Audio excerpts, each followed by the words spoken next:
When the mountain claimed its due. The morning mist clung to the Rattlesnake Mountains like a shroud, obscuring the jagged peaks that towered above Missoula Valley on May 23, 2024. At 5:47 a.m., the first rays of dawn painted the eastern slopes in shades of amber and rose, while shadows still pooled in the dense pine forests below.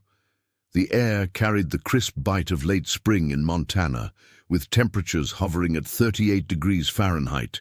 A light breeze rustled through the towering Douglas firs and ponderosa pines, carrying with it the scent of pine needles, damp earth, and something else, something wild and musky that would later prove significant in the investigation that followed. Coach Andrew Marcus Bell stood beside his weathered Chevy Suburban in the Rattlesnake Recreation Area parking lot, checking his digital watch for the third time in 5 minutes. At 42 years old, Andrew had spent the last 18 years teaching physical education and coaching track at Sentinel High School. His weathered face bore the permanent tan lines of countless hours spent outdoors, and his graying beard was neatly trimmed despite the early hour. He wore his standard coaching attire: navy blue Sentinel Spartans windbreaker, khaki shorts that revealed muscular calves built from years of running alongside his athletes, and well-worn New Balance running shoes that had logged thousands of miles on Montana's mountain trails. Andrew's hands trembled slightly as he adjusted his GPS watch, though whether from the cold morning air or anticipation, he couldn't say.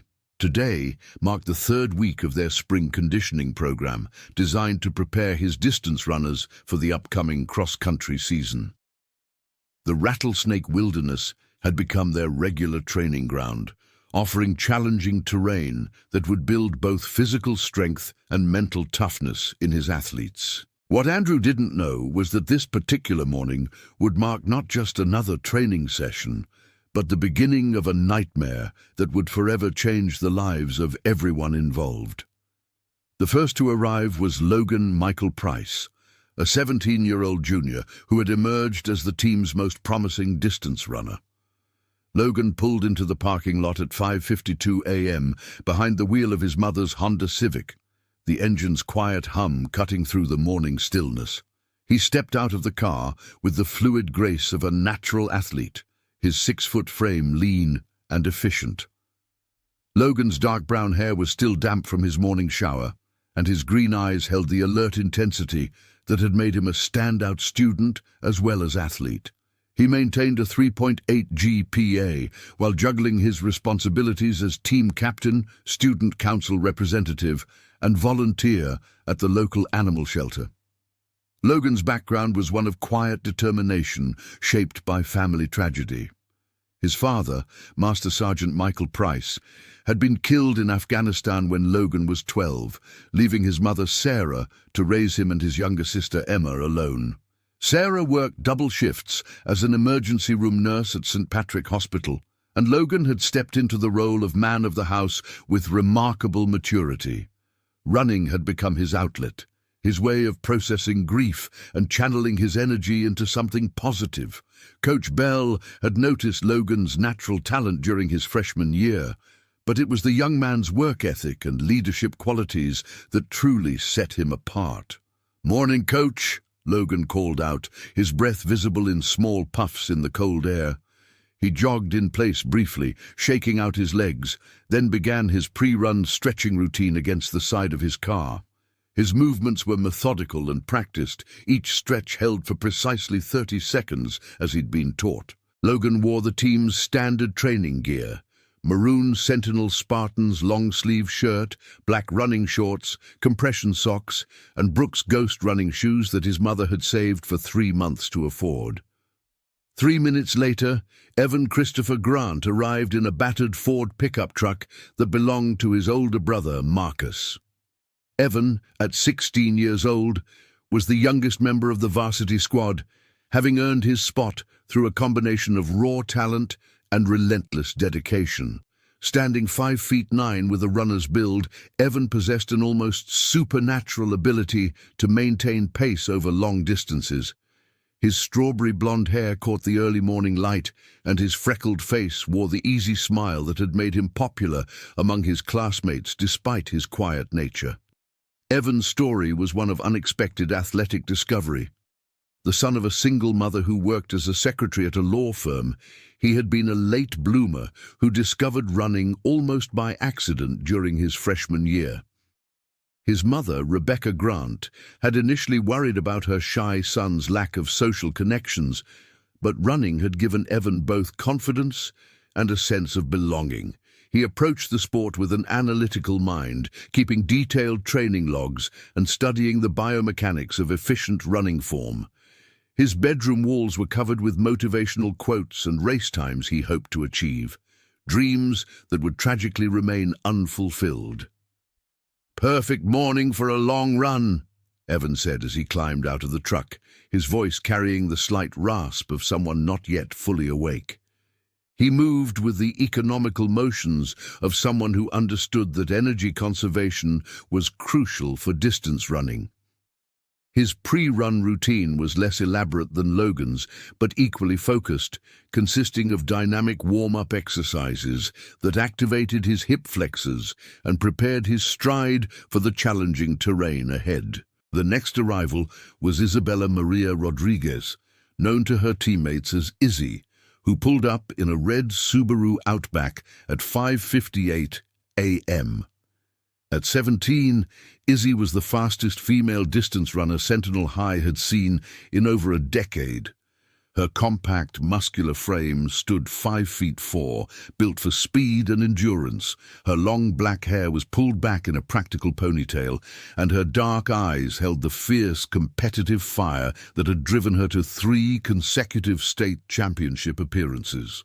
Izzy came from a large Mexican-American family that had settled in Missoula 2 generations earlier, and she carried with her the weight of being the first in her family expected to attend college.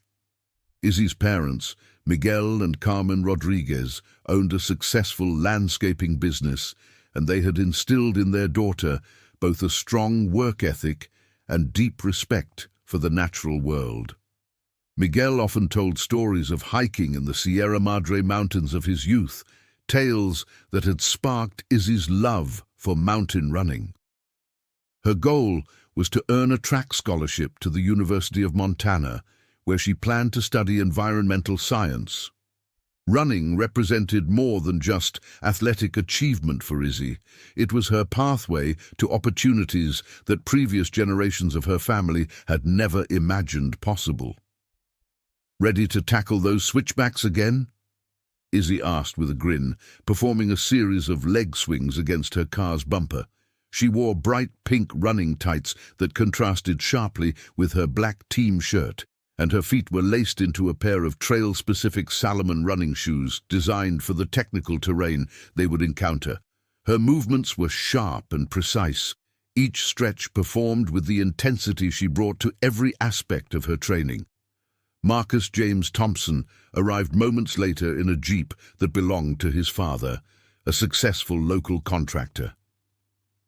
At 18 years old, Marcus was the team's senior leader and Andrew's unofficial assistant coach. Standing 6'2" with broad shoulders and powerful legs, Marcus looked more like a football player than a distance runner, but his 800-meter and 1,500-meter times ranked among the best in the state. His close-cropped brown hair and serious demeanor reflected a maturity beyond his years, shaped by responsibilities that came with being the oldest of 4 children in a military family. Marcus's father, Colonel James Thompson, was stationed at Malmstrom Air Force Base, and the family's frequent moves had taught Marcus the importance of adaptability and quick relationship building.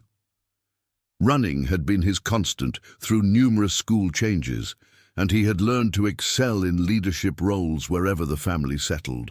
His plan after graduation was to follow his father's path into military service, specifically hoping to become a pilot in the Air Force.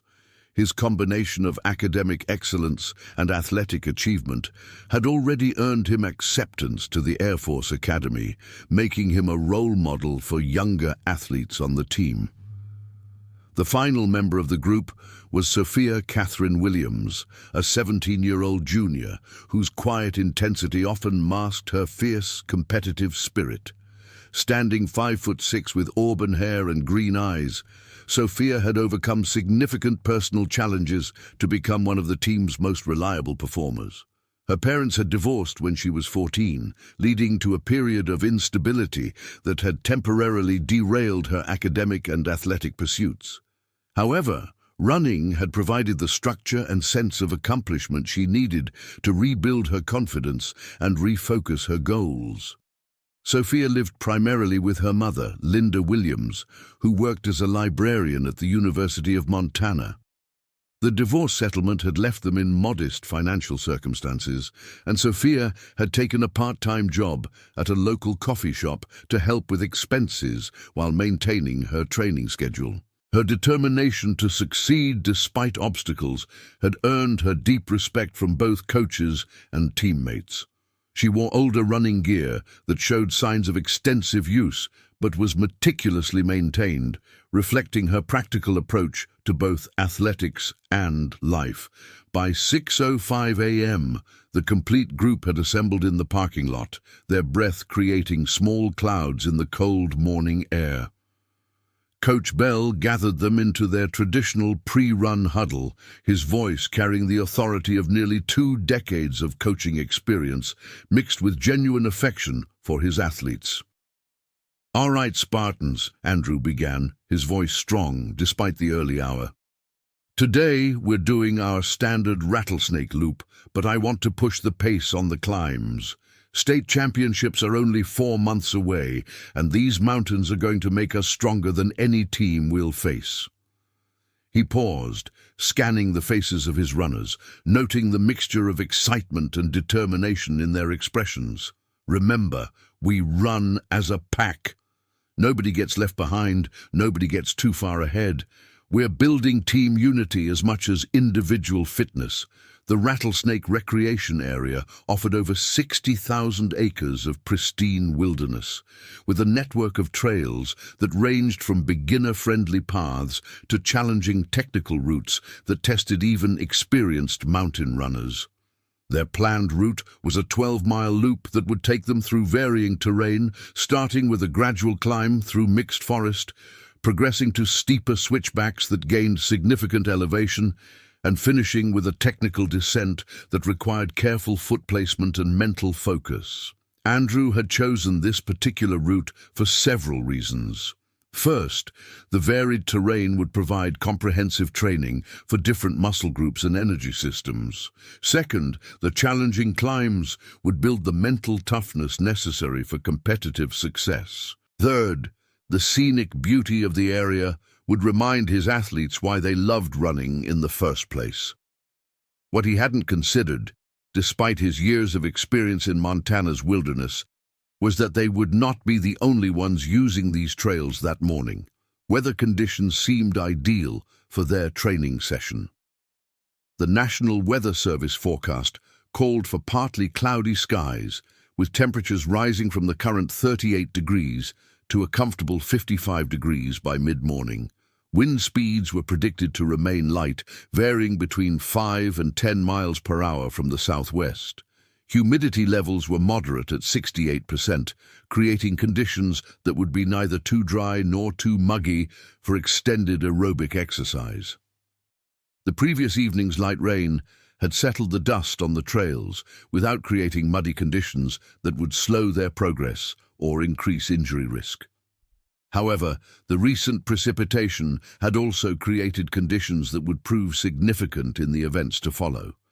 The moisture had enhanced scent trails throughout the forest, making it easier for the area's wildlife to track the movements of both prey and potential threats.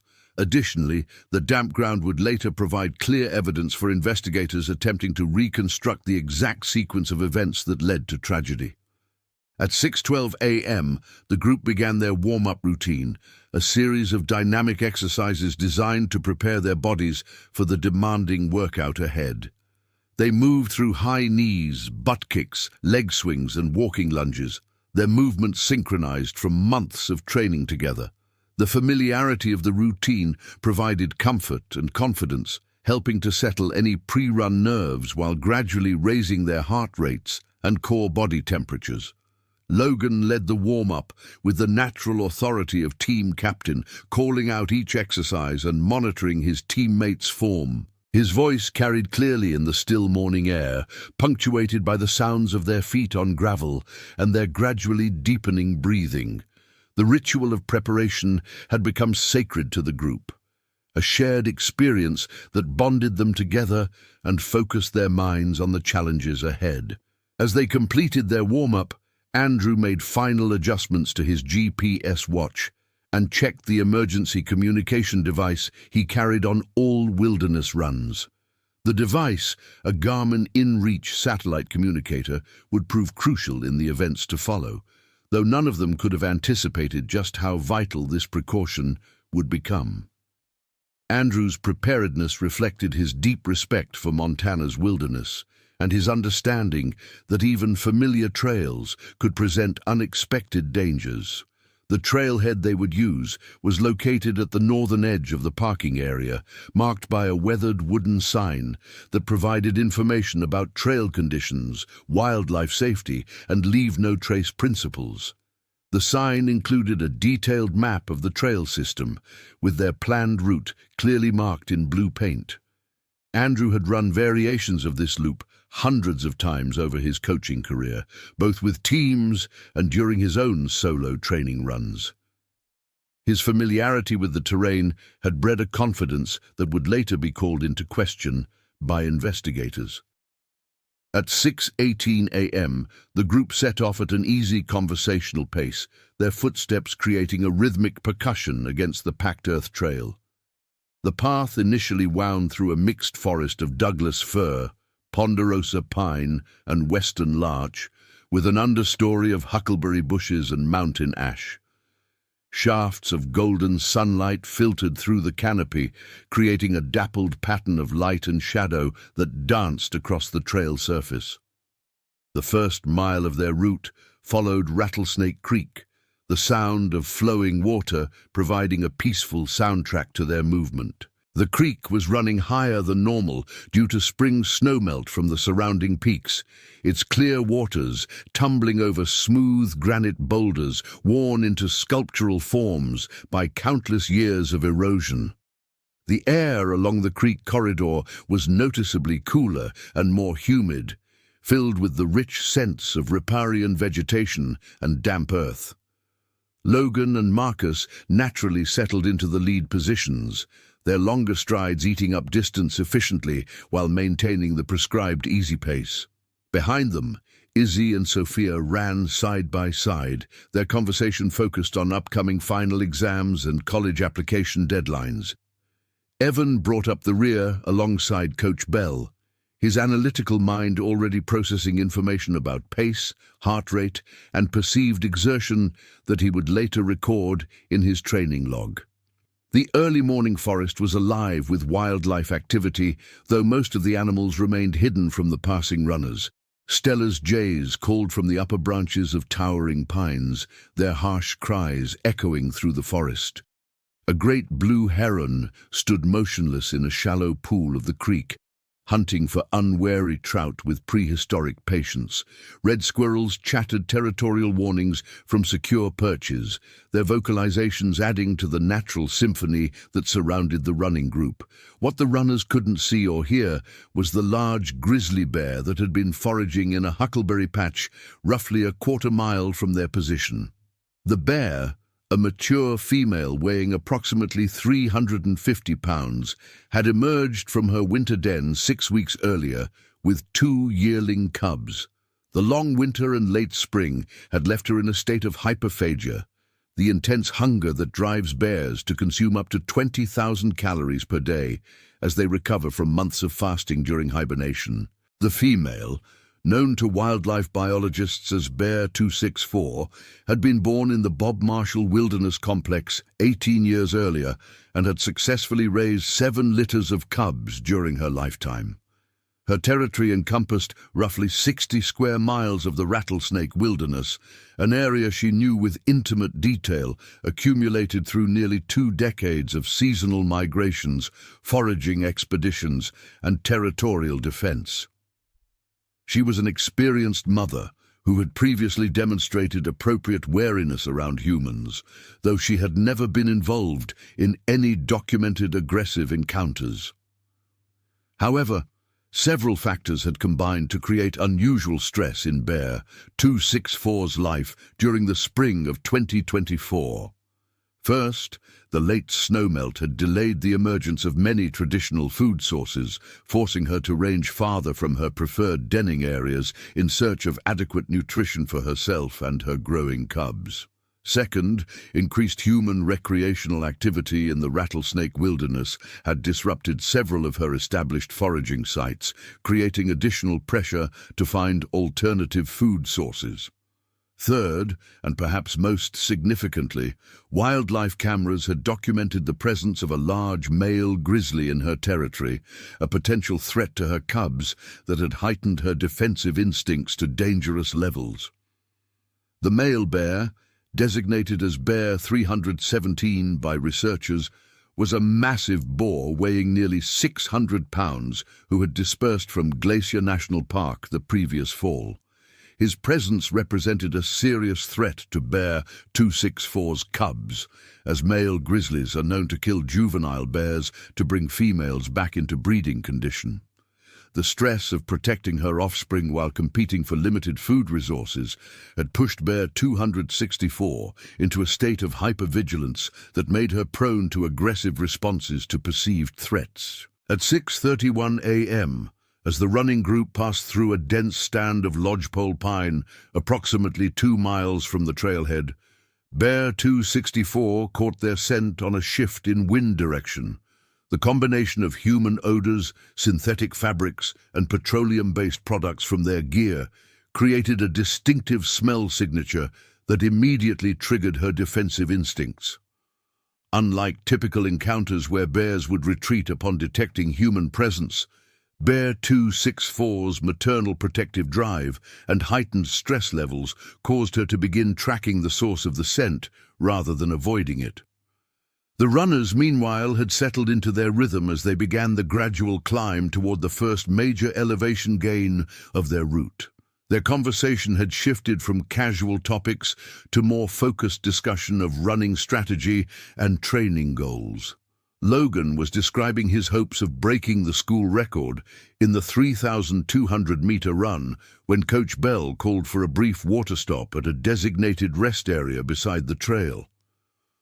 The rest area consisted of a small clearing with several large boulders that provided natural seating and a view back down the valley toward Missoula. The city was still shrouded in morning mist, with only the tallest buildings visible above the layer of fog that filled the valley bottom. Mount Jumbo and Mount Sentinel, Missoula's iconic twin peaks, rose like islands from the sea of white, their slopes beginning to glow in the strengthening sunlight. As the runners hydrated and stretched briefly, Andrew consulted his topographic map and GPS device to confirm their position and planned route. They were making excellent time, averaging just under 7 minutes per mile, despite the climbing terrain. At their current pace, they would complete the loop in approximately 90 minutes, well within their planned training window. The group's fitness level and teamwork were evident in their synchronized breathing and easy conversation, signs that they were operating well within their aerobic capacity. "How's everyone feeling?" Andrew asked, scanning his athletes for any signs of distress or fatigue. "Izzy, how are those new shoes working out?" He had noticed that Izzy was wearing recently purchased trail runners, and breaking in new footwear during a long training run could lead to blister problems. "They feel great, Coach," Izzy replied, lifting one foot to examine the sole. "Way better grip on these loose rocks than my old shoes." She performed a quick calf stretch against one of the boulders, her movements efficient and practiced. Marcus consulted his own GPS watch, noting their split times and elevation gain. "We're right on target for a sub-7 pace on this section," he reported. "Should we push it a little harder on the next climb?" His competitive nature was always looking for ways to maximize the training benefit of their workouts. "Let's stick with the planned effort level," Andrew replied. "We've got 3 more hard weeks before we taper for the first meet. No need to go deeper into the pain cave today." His coaching experience had taught him the importance of patient, progressive training that built fitness without risking injury or burnout. After a 3-minute stop, the group resumed running, now beginning the most challenging section of their route. The trail climbed steadily through a series of switchbacks that would gain nearly 800 feet of elevation over the next 2 miles. The terrain became increasingly technical, with loose rocks and roots requiring careful foot placement to avoid twisted ankles or falls. As they climbed higher, the forest composition gradually changed from the mixed conifer stands of the lower elevation to a more sparse arrangement of whitebark pine and subalpine fir adapted to the harsher conditions near treeline. The understory vegetation also shifted, with mountain ash and serviceberry bushes giving way to hardy alpine plants that could survive the extreme temperature fluctuations and short-growing seasons of high-elevation environments. Unknown to the runners, Bear 264 was now actively tracking their movement through the forest, her powerful nose easily following their scent trail despite the challenging terrain. Her 2 cubs, each weighing approximately 80 pounds, followed closely behind their mother, their natural curiosity tempered by instinctive wariness of potential danger. The family group moved through the forest, with surprising stealth for such large animals, their broad paws distributing their weight efficiently across the soft forest floor. Bear 264's tracking behavior was methodical and purposeful, suggesting a level of intent that went beyond simple curiosity about human presence in her territory. She maintained a parallel course to the runner's route, staying roughly 100 yards downhill from the main trail while using game trails and natural corridors to maintain her pace. Her movements demonstrated the kind of sophisticated spatial reasoning that had allowed her species to survive and thrive in challenging mountain environments for thousands of years. At 6:47 a.m., the running group reached the highest point of their route, a rocky outcropping that provided spectacular views of the surrounding wilderness.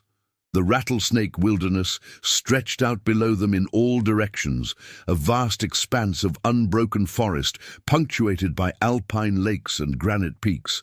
To the east, the peaks of the Bob Marshall Wilderness rose like ancient sentinels, their snow-covered summits gleaming in the morning sun.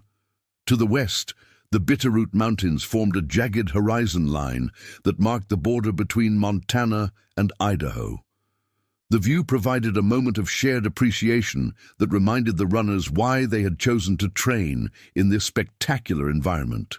For Logan, the vista represented the kind of natural beauty he hoped to protect through his planned career in environmental law. For Izzy, it was a connection to the outdoor heritage her grandfather had passed down through family stories. For all of them, it was a reminder that running was about more than just physical fitness or competitive achievement.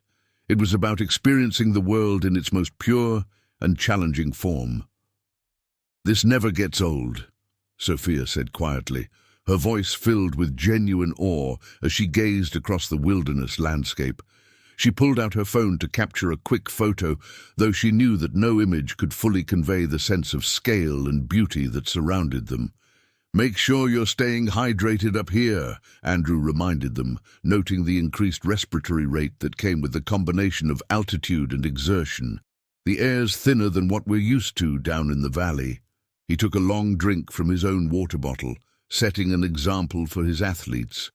The brief stop also provided an opportunity for the runners to adjust their clothing layers as their core body temperatures rose with the climbing effort. The morning air remained cool, but the combination of exercise and increasing solar radiation was beginning to warm them significantly. Several of the runners tied their long-sleeve shirts around their waists, switching to the t-shirts they wore underneath. As they prepared to begin the descent portion of their route, none of the group was aware that Bear 264 had closed to within 75 yards of their position. The bear had used the terrain expertly, approaching from directly downwind to avoid detection while taking advantage of a dense stand of subalpine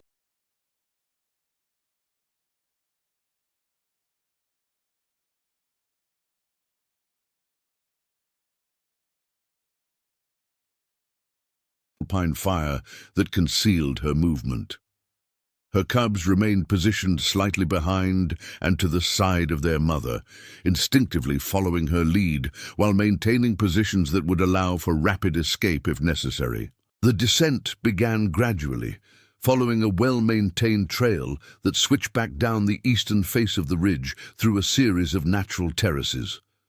The trail surface was a mixture of packed earth and small granite fragments that provided good traction for the runners' technical trail shoes.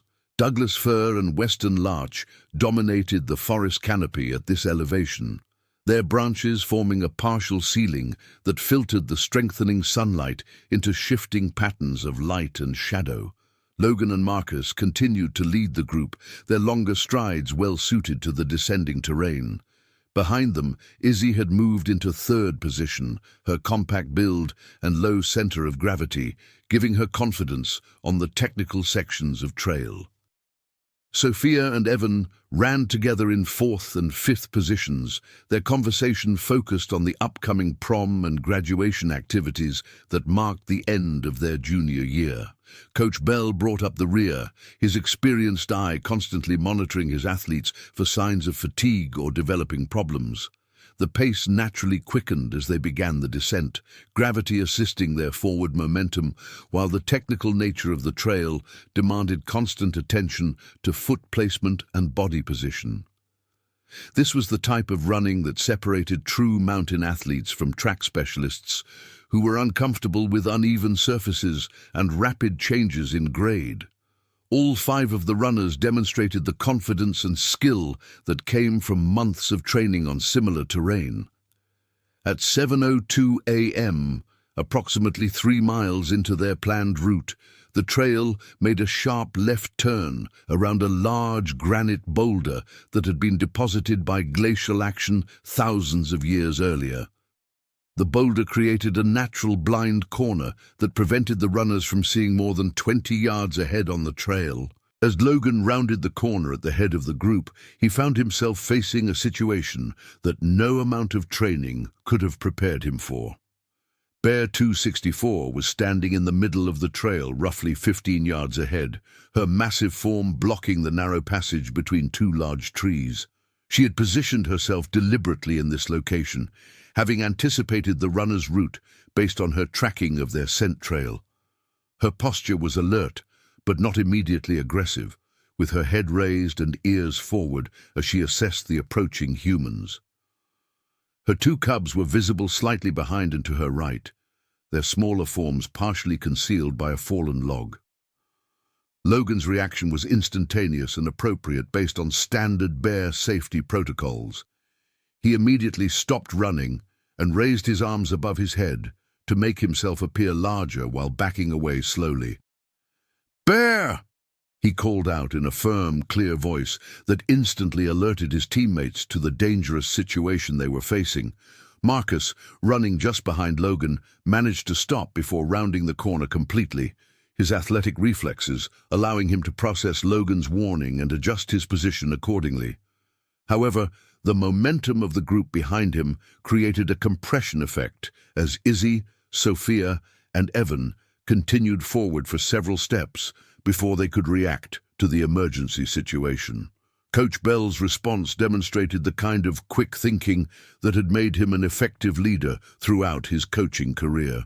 He immediately began calling out commands designed to organize his athletes' response to the bear encounter. "Everyone stop! Back away slowly. Stay together. Nobody run." His voice carried the authority of someone accustomed to managing crisis situations, though this particular crisis was unlike anything he had previously faced. For approximately 30 seconds, the situation remained stable but tense. Bear 264 continued to evaluate the threat posed by the human group while maintaining her defensive position on the trail. The runners followed proper protocol by avoiding direct eye contact with the bear while slowly backing away from her position. Their movements were deliberate and non-threatening, designed to communicate that they posed no danger to the bear or her cubs. However, several factors began to escalate the tension of the encounter beyond what might have been a routine wildlife sighting. First, the narrow trail and steep terrain on both sides made it impossible for the runners to give the bear family adequate space to retreat comfortably. Second, the runners' bright clothing and synthetic gear continued to produce unfamiliar scents and visual stimuli that heightened the bear's stress level. Third, and most critically, one of the cubs began to show signs of curiosity about the humans, taking several steps forward despite its mother's protective positioning. Bear 264's response to her cub's movement was swift and decisive. She issued a sharp, huffing vocalization that immediately called the youngster back to her side. But this maternal discipline display triggered a cascade of behavioral changes that transformed the encounter from a cautious standoff into an active threat situation. The bear's stress hormones spiked as she processed multiple competing priorities: protecting her cubs, maintaining control of the territory she considered essential for their survival, and responding to what her instincts interpreted as a potential challenge to her authority. "She's got cubs," Andrew said quietly, his voice barely above a whisper as he recognized the increased danger that maternal bears presented. His outdoor experience had taught him that female bears with young were exponentially more dangerous than solitary animals, and the confined space of the trail eliminated most of the escape options that might diffuse a typical encounter. The situation deteriorated rapidly when Evan, positioned at the back of the group, stumbled slightly on a loose rock while backing away from the bear. His brief loss of balance caused him to take 2 quick steps forward to regain his footing, a movement that Bear 264 interpreted as aggressive behavior. Her response was immediate and devastating. The bear's charge began with a series of powerful bounds that covered the 15 yards between her initial position and the lead runners in less than 3 seconds. Her speed, approaching 30 miles per hour despite her massive size, gave the humans virtually no time to react or escape. Logan, as the closest target, became the primary focus of her attack, despite his attempts to follow proper bear safety procedures. Bear 264's initial contact with Logan was a devastating blow from her right front paw that caught him in the chest and shoulder area. The impact, delivered with approximately 1,500 pounds of force per square inch, lifted the 17-year-old completely off his feet and sent him flying backward into Marcus, who was attempting to back away from the charging bear. Both runners went down in a tangle of limbs, their athletic conditioning providing no protection against the raw power of an enraged grizzly. The bear's attack on Logan continued with a series of bites directed at his head and neck area, her powerful jaws exerting crushing pressure that would later require extensive reconstructive surgery. Logan's screams filled the morning air, a sound so primal and terrifying that it would haunt his surviving teammates for years to come. His attempts to protect himself by curling into a defensive position were largely ineffective against an animal whose claws were longer than human fingers and whose bite force exceeded that of any other North American predator. Marcus, temporarily trapped beneath Logan's body, struggled to extract himself from the melee while avoiding becoming the bear's next target. His position on the ground made him extremely vulnerable, but Bear 264's focus remained primarily on Logan as the perceived primary threat.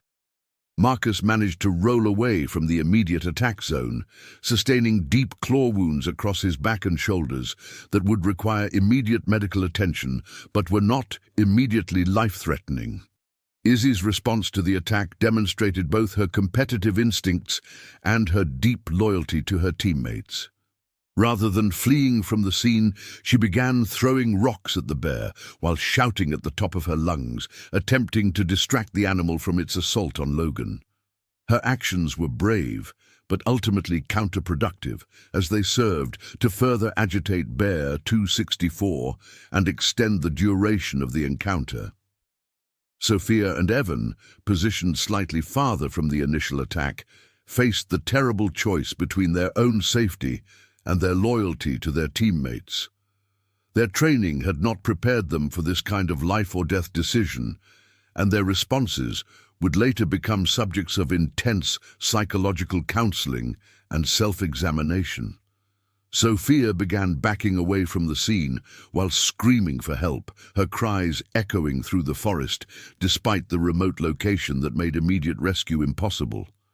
Evan, meanwhile, attempted to follow Marcus's example by putting distance between himself and the bear, while looking for opportunities to assist his fallen teammate. Coach Bell's reaction reflected both his protective instincts toward his athletes and his understanding of bear behavior, gained through years of wilderness experience. He activated his satellite communication device to send an emergency distress signal while simultaneously attempting to make noise and appear threatening to the bear.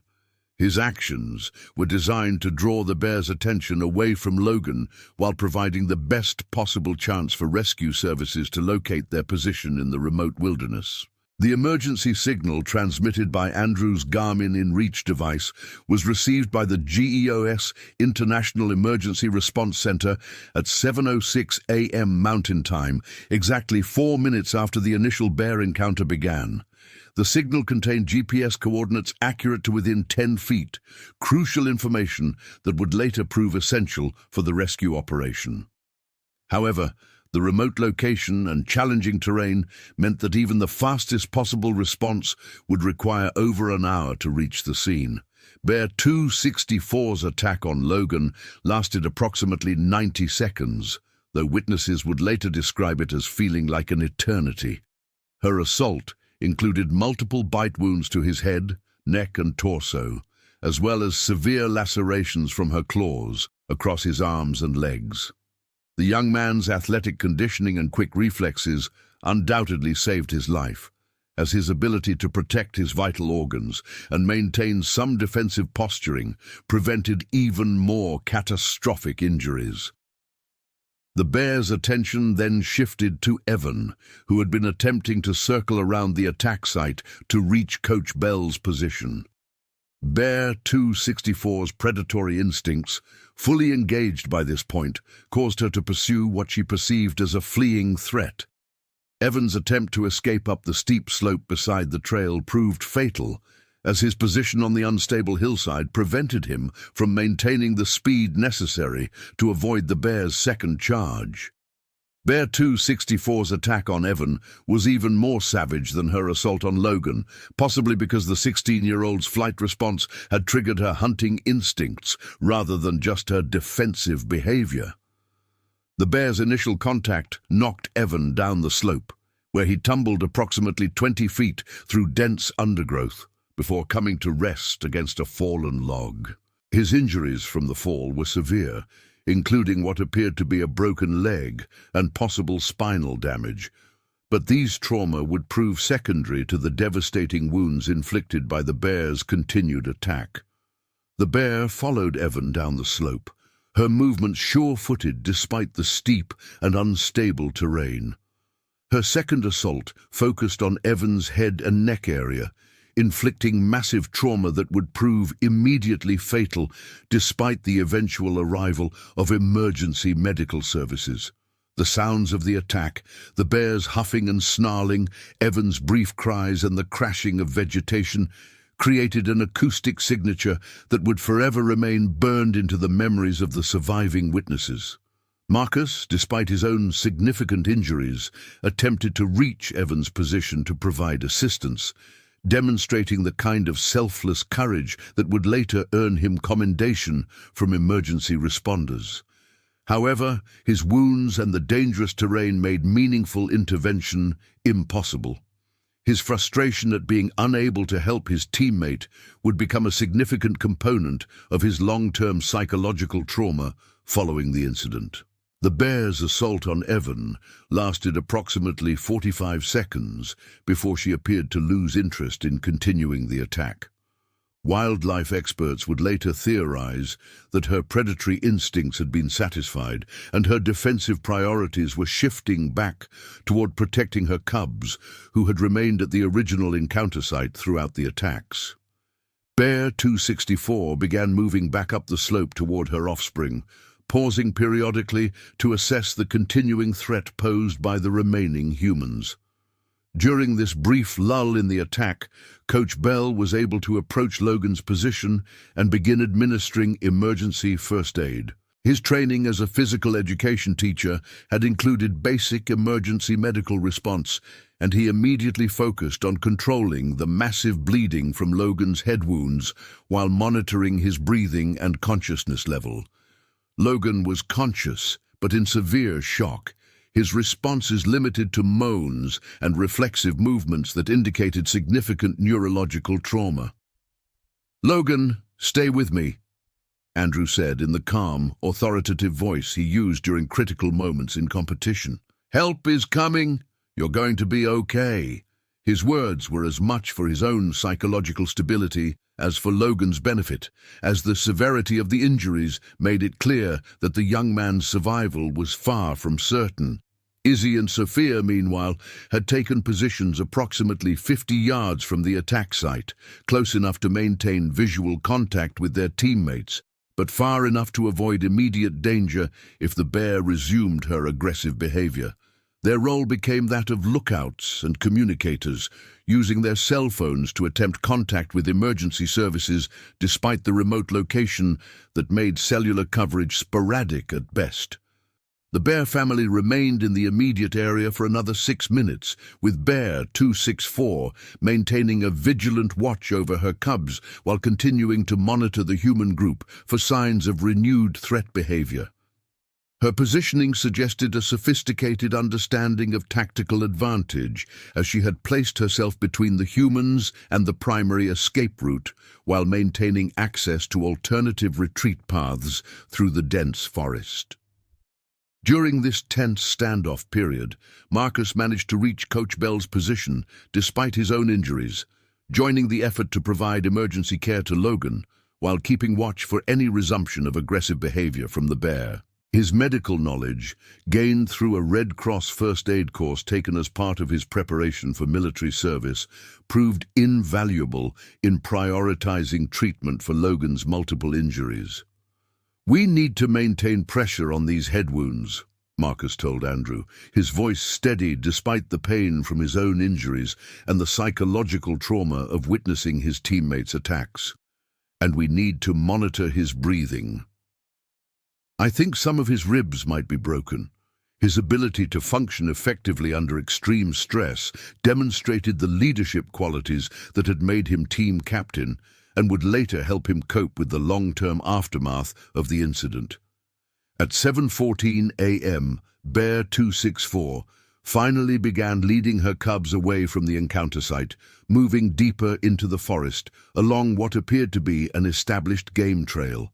Her departure was gradual and cautious, with frequent stops to look back at the human group and assess any potential pursuit. Wildlife experts would later note that her behavior during the withdrawal phase was consistent with that of a protective mother who had successfully defended her offspring but remained wary of continued threats.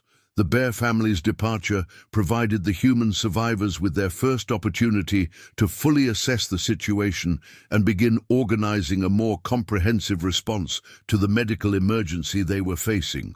Logan's condition remained critical, with massive bleeding from multiple wounds and signs of severe neurological trauma that included periods of unconsciousness and disorientation. Evan's position down the slope made it impossible to provide immediate medical care, but the lack of any sounds or movement from his location suggested that his injuries were likely fatal. Coach Bell made the difficult decision to focus available resources on Logan, whose injuries appeared survivable with immediate and appropriate medical care, rather than attempting to reach Evan's position and potentially exposing more members of the group to continued danger from the Bears' possible return. This triage decision, while medically sound, would later become a source of significant guilt and psychological trauma for Andrew. The emergency response began to unfold as multiple agencies received and processed the distress signal transmitted by Coach Bell's satellite communication device. The initial alert was received by the GEOS International Emergency Response Center in Houston, Texas, which immediately contacted the appropriate local authorities based on the GPS coordinates included in the signal. The first agency to receive notification was the Missoula County Sheriff's Office, which began coordinating a multi-agency rescue operation at 7:09 a.m. Sheriff's Deputy Laura Martinez was the first law enforcement official to receive details of the emergency call, and her initial response reflected the seriousness with which Montana authorities treat wilderness rescue operations. Deputy Martinez, a 12-year veteran of the Sheriff's Office with extensive experience in search and rescue operations, immediately recognized that the remote location and nature of the injuries would require a complex, multi-agency response involving ground crews, helicopter evacuation, and specialized medical personnel. "We've got a code red wilderness emergency in the Rattlesnake," Deputy Martinez radioed to the Sheriff's Dispatch Center. "Multiple casualties from a bear attack at GPS coordinates 47.0234 north, 113.9876 west. We need immediate deployment of search and rescue, Medivac helicopter, and Montana Fish, Wildlife and Parks Bear Response Team." Her calm, professional tone masked the urgency she felt upon receiving details of what appeared to be the most serious wildlife attack in the county's recent history. The Missoula County Search and Rescue Team, led by veteran coordinator Jim Thompson, began mobilizing within minutes of receiving the emergency alert. The team's rapid response capability had been developed through years of experience dealing with wilderness emergencies throughout western Montana's challenging terrain. However, the remote location of the incident and the involvement of an aggressive grizzly bear created complications that would test even their considerable expertise. Jim Thompson's initial assessment of the situation identified several critical factors that would influence the rescue operations planning and execution.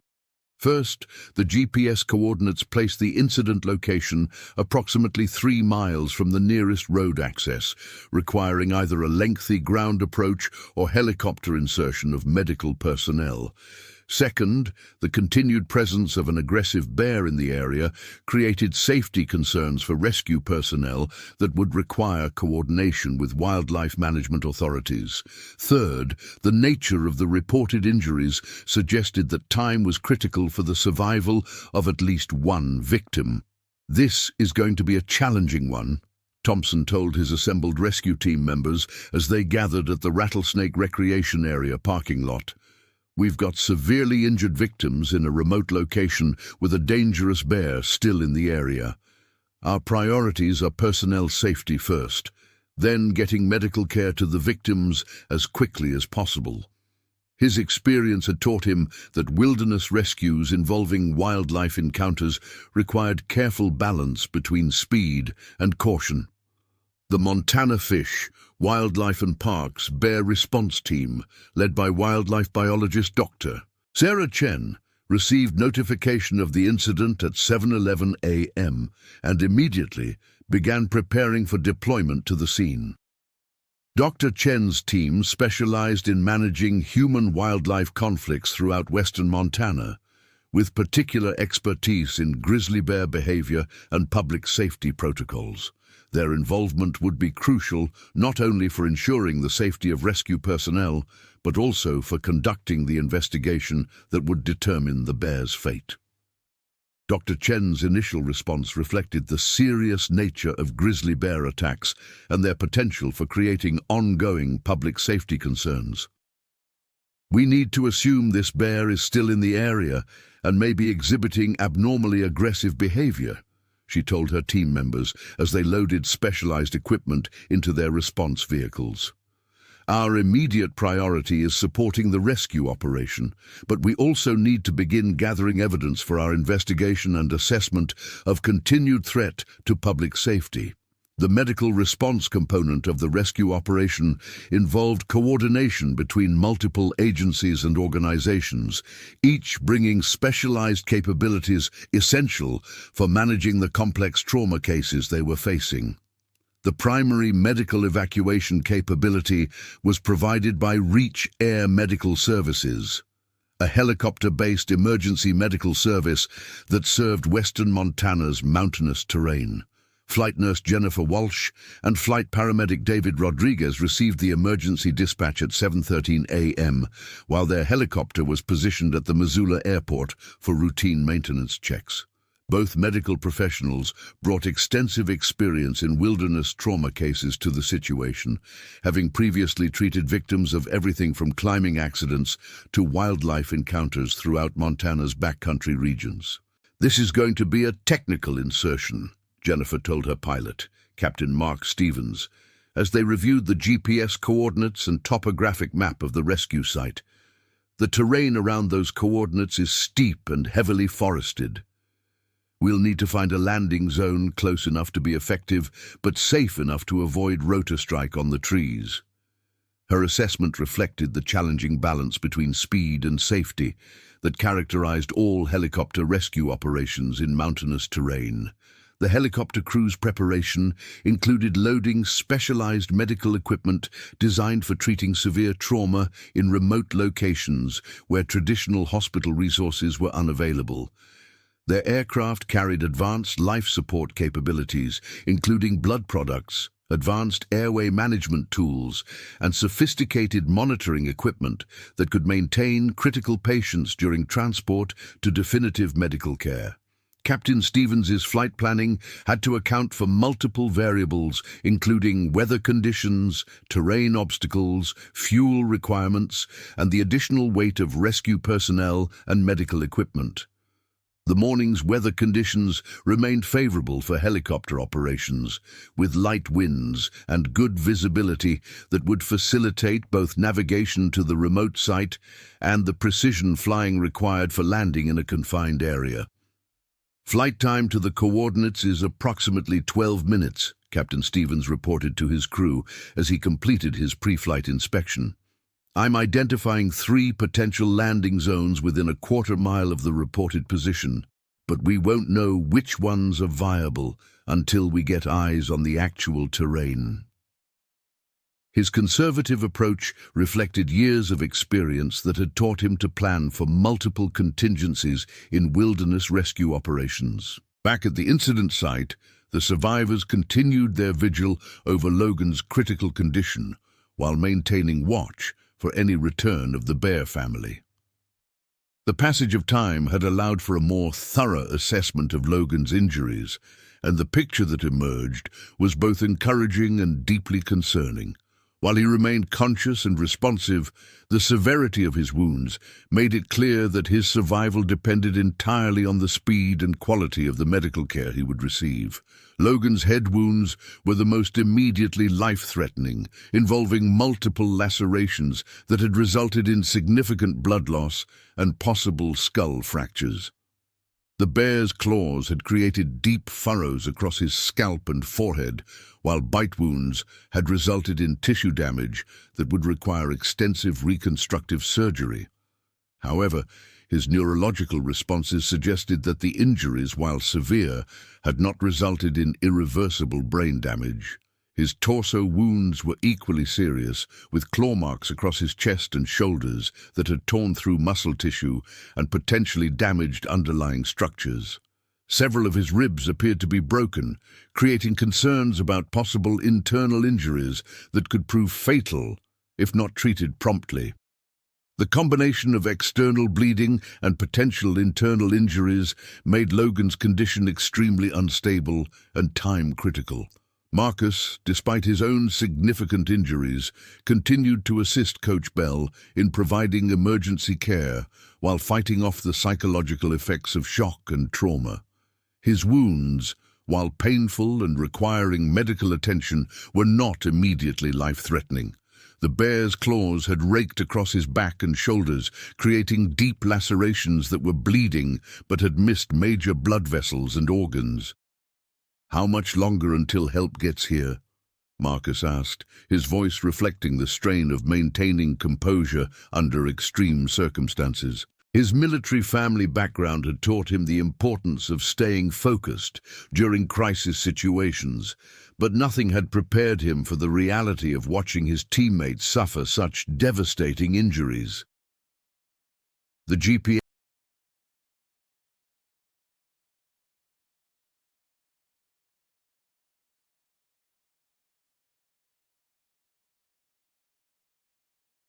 signal went out 20 minutes ago, Andrew replied, checking his satellite communication device for any incoming messages from rescue coordination centers.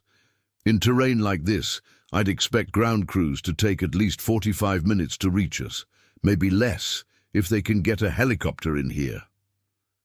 His estimate proved optimistic, as the complexity of coordinating multiple agencies and ensuring personnel safety would extend the response time beyond what any of them had anticipated.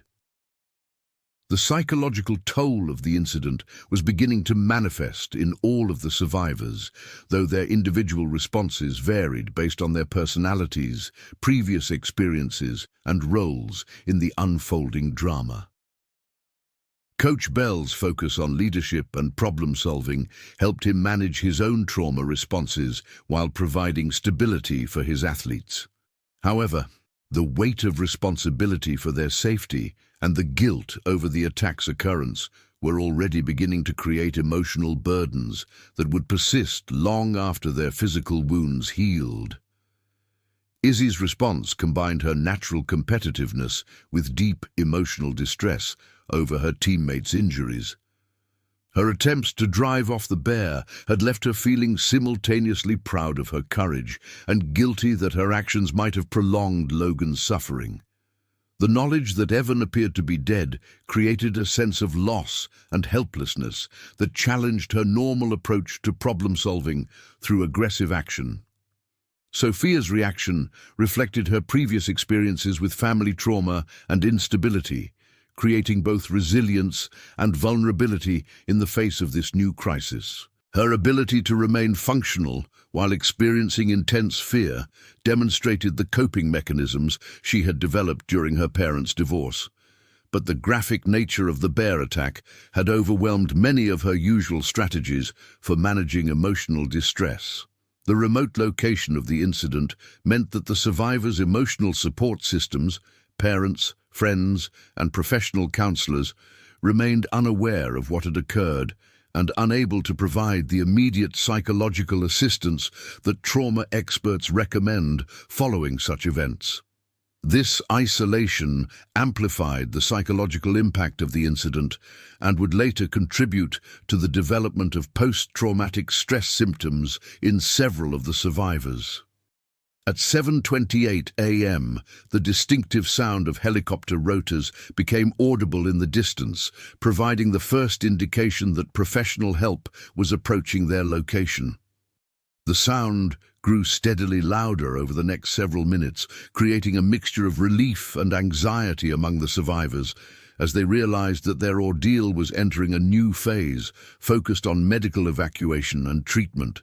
Captain Stevens' initial reconnaissance of the area confirmed the challenging nature of the terrain surrounding the incident site. The steep slopes, dense forest canopy, and scattered boulders eliminated most potential landing zones within close proximity to the victims. However, his experienced eye identified a small clearing approximately 200 yards from the reported GPS coordinates that might accommodate his aircraft if he could manage the approach carefully. "I've got a possible LZ about a quarter-mile southeast of the victims," Captain Stevens radioed to the Rescue Coordination Center. "It's going to be tight, but I think we can get in there. I'll need ground crews to secure the area and establish communication with the survivors before we attempt landing." His caution reflected standard protocols for helicopter operations in wilderness areas where unexpected obstacles or changing conditions could quickly create dangerous situations. The Missoula County Search and Rescue Ground Team, led by Coordinator Jim Thompson, had been hiking rapidly toward the incident site since receiving the emergency alert 30 minutes earlier.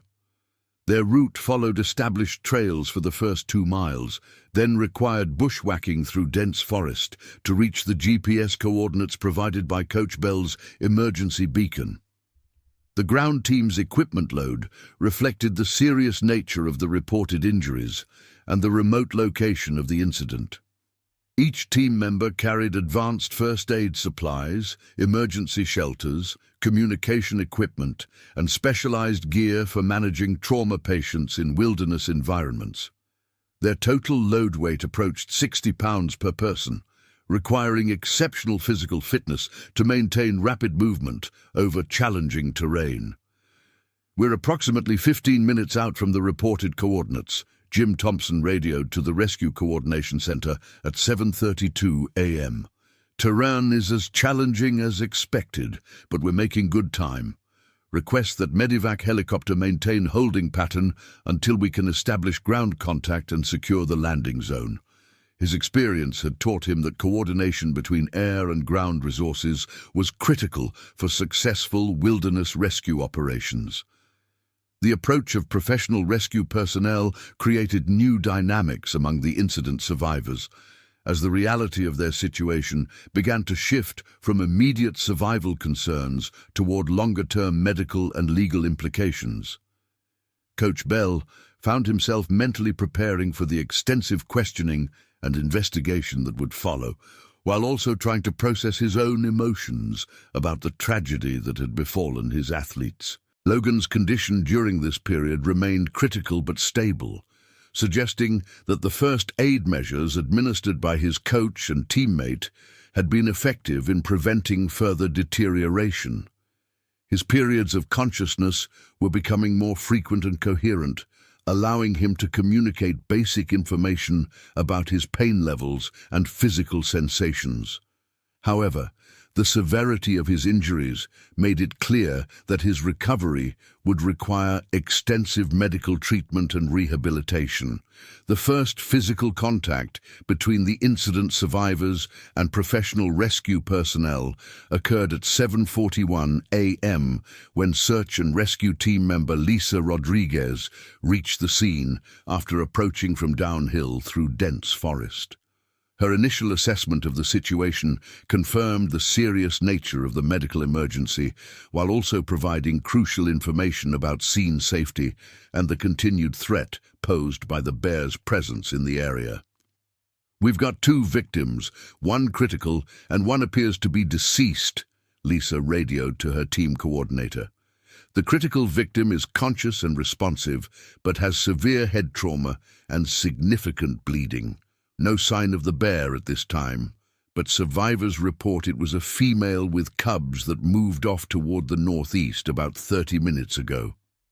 Her professional assessment provided the foundation for coordinating the complex rescue operation that would unfold over the next several hours.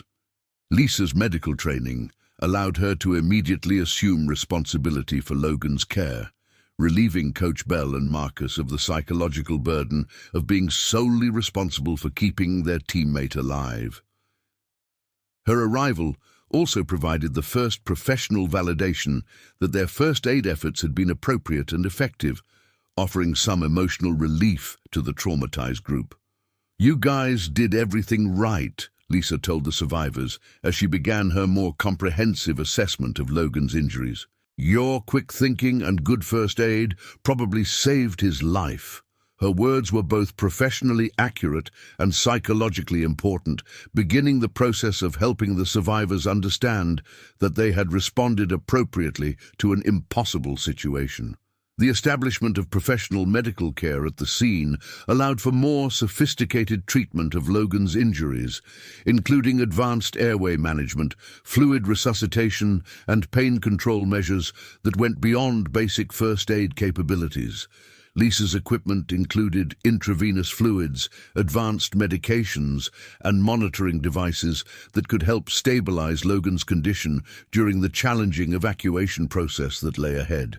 However, the remote location and technical terrain meant that even with professional medical care, Logan's survival remained uncertain until he could be transported to a hospital equipped for major trauma cases. The helicopter evacuation would be necessary not just for speed, but for the advanced life support capabilities that the flight crew could provide during transport to definitive medical care. The remainder of the search and rescue ground team reached the scene over the next 10 minutes, creating a professional medical and safety perimeter around the incident site. Their arrival transformed the chaotic aftermath of the bear attack into an organized emergency response that would give Logan the best possible chance of survival while ensuring the safety of all personnel involved in the rescue operation.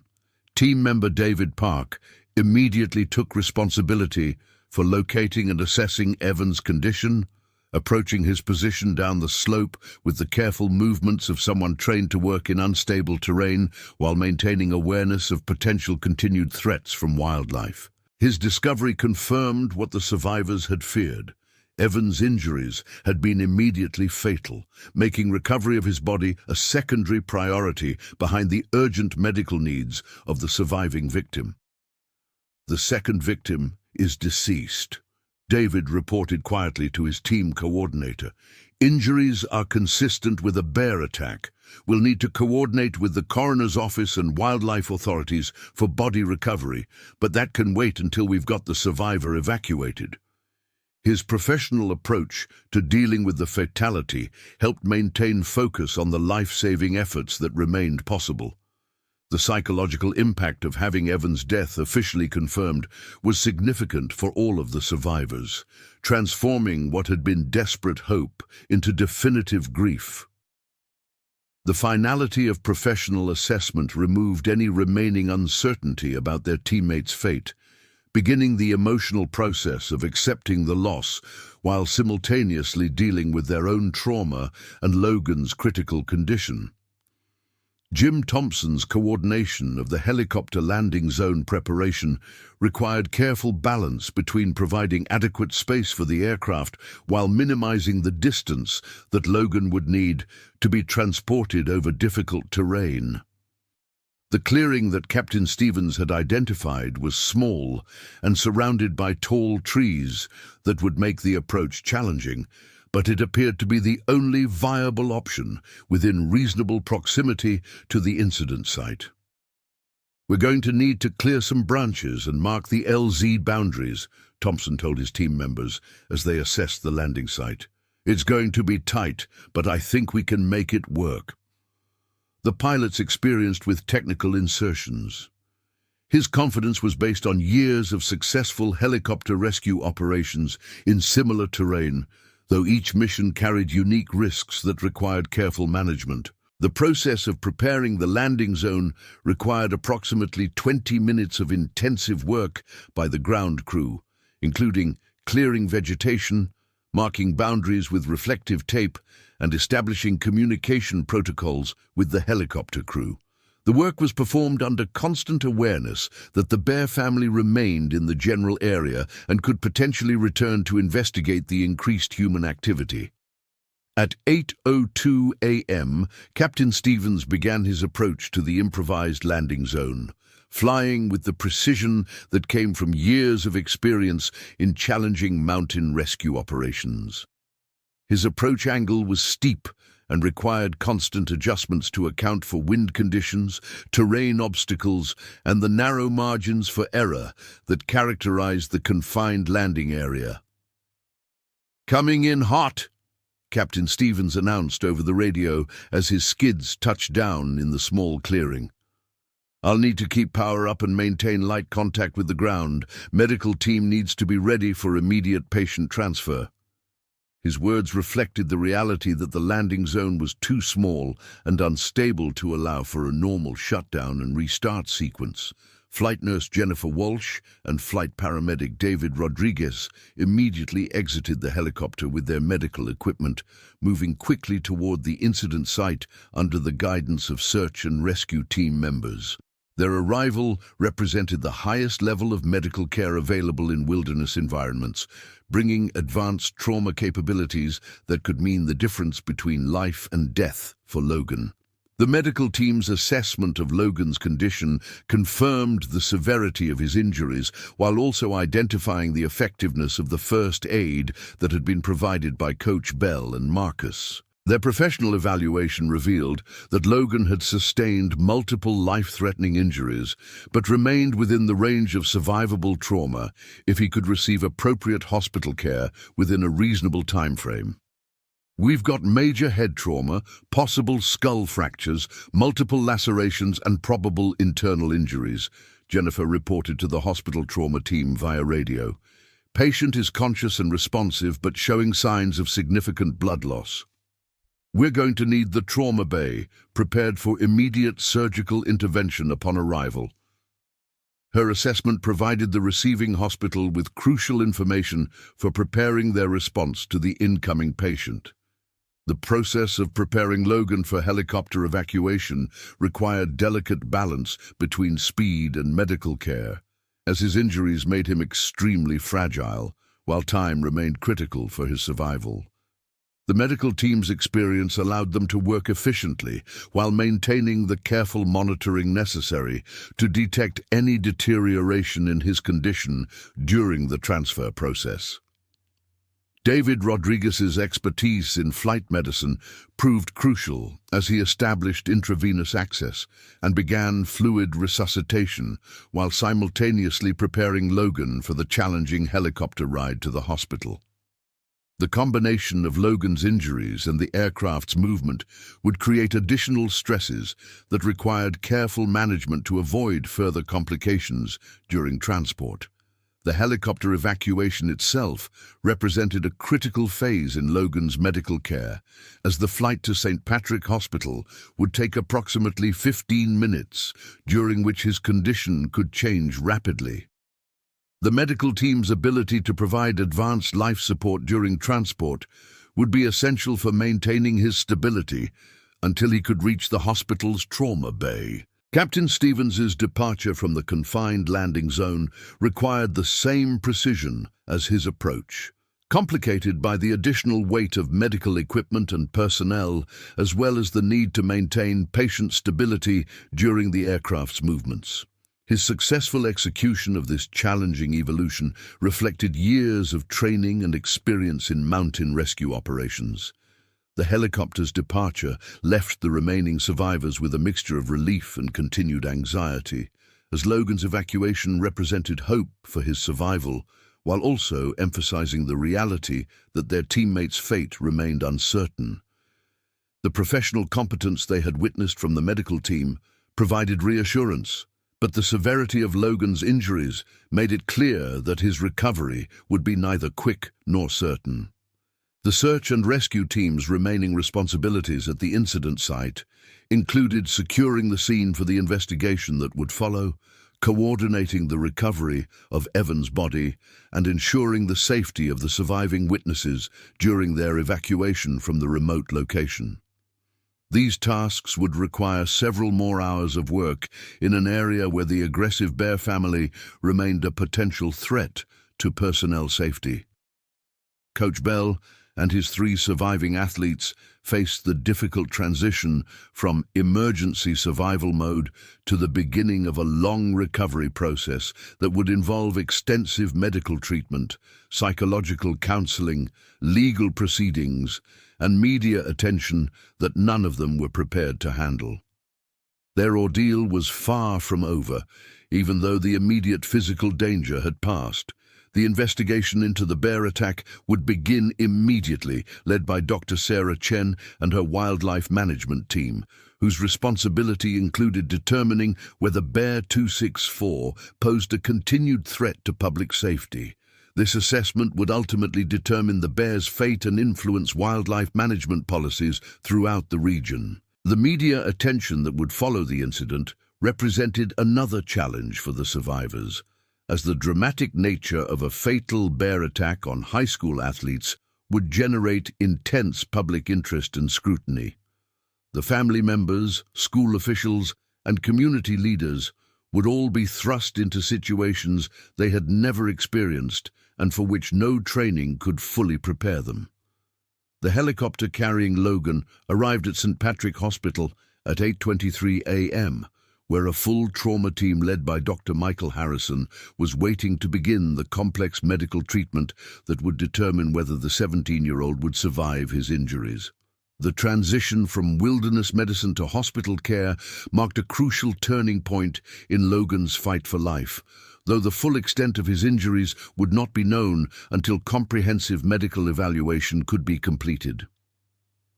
Dr. Harrison's initial assessment in the hospital's trauma bay confirmed the field medical team's evaluation while revealing additional complications that had not been apparent in the wilderness setting.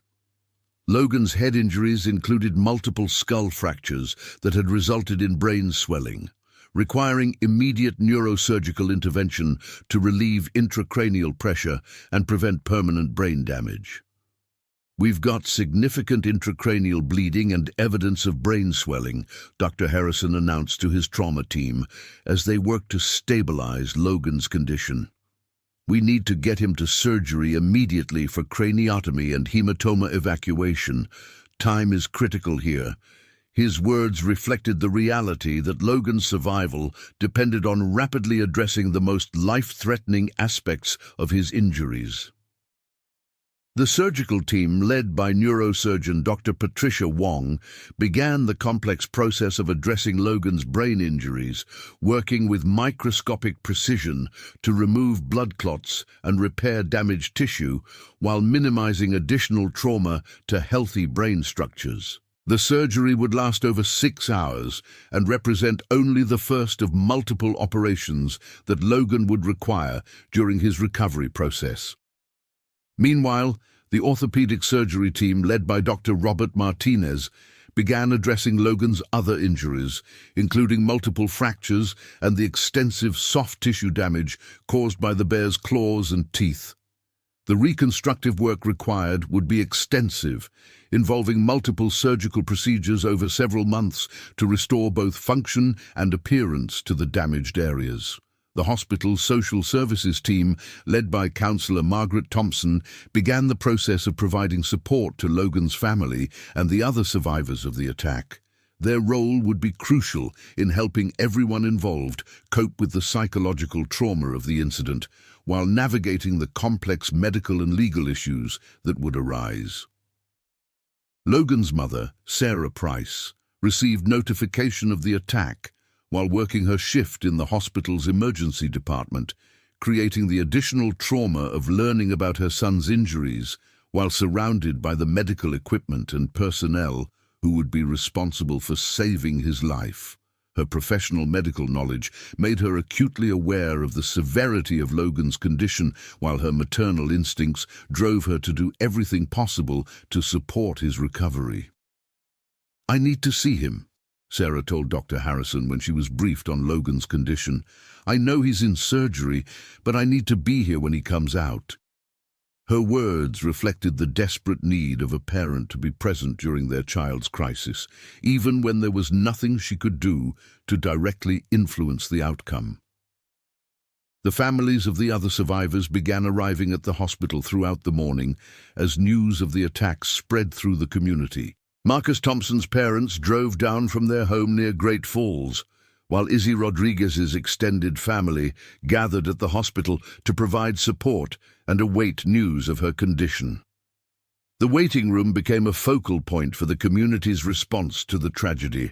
Sophia Williams's mother, Linda, arrived at the hospital accompanied by Sophia's father despite their divorce and the tension that had existed between them for years.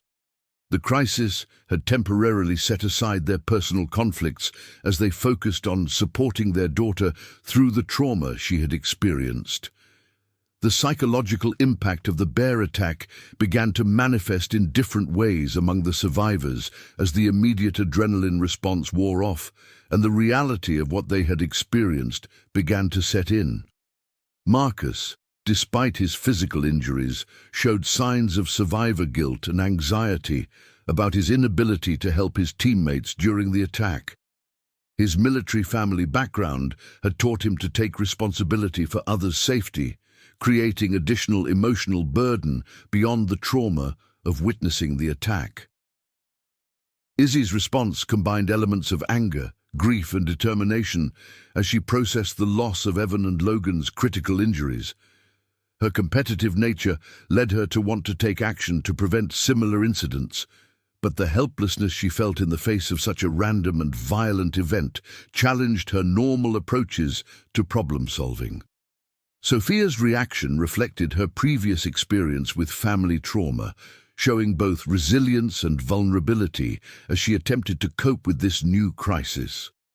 Her tendency toward internalization of emotional distress meant that her symptoms might not become apparent until weeks or months after the incident, requiring careful monitoring by mental health professionals. Coach Bell's response included intense guilt about his role in leading his athletes into danger, despite the fact that bear attacks in the Rattlesnake Wilderness were extremely rare and the group had followed appropriate safety protocols.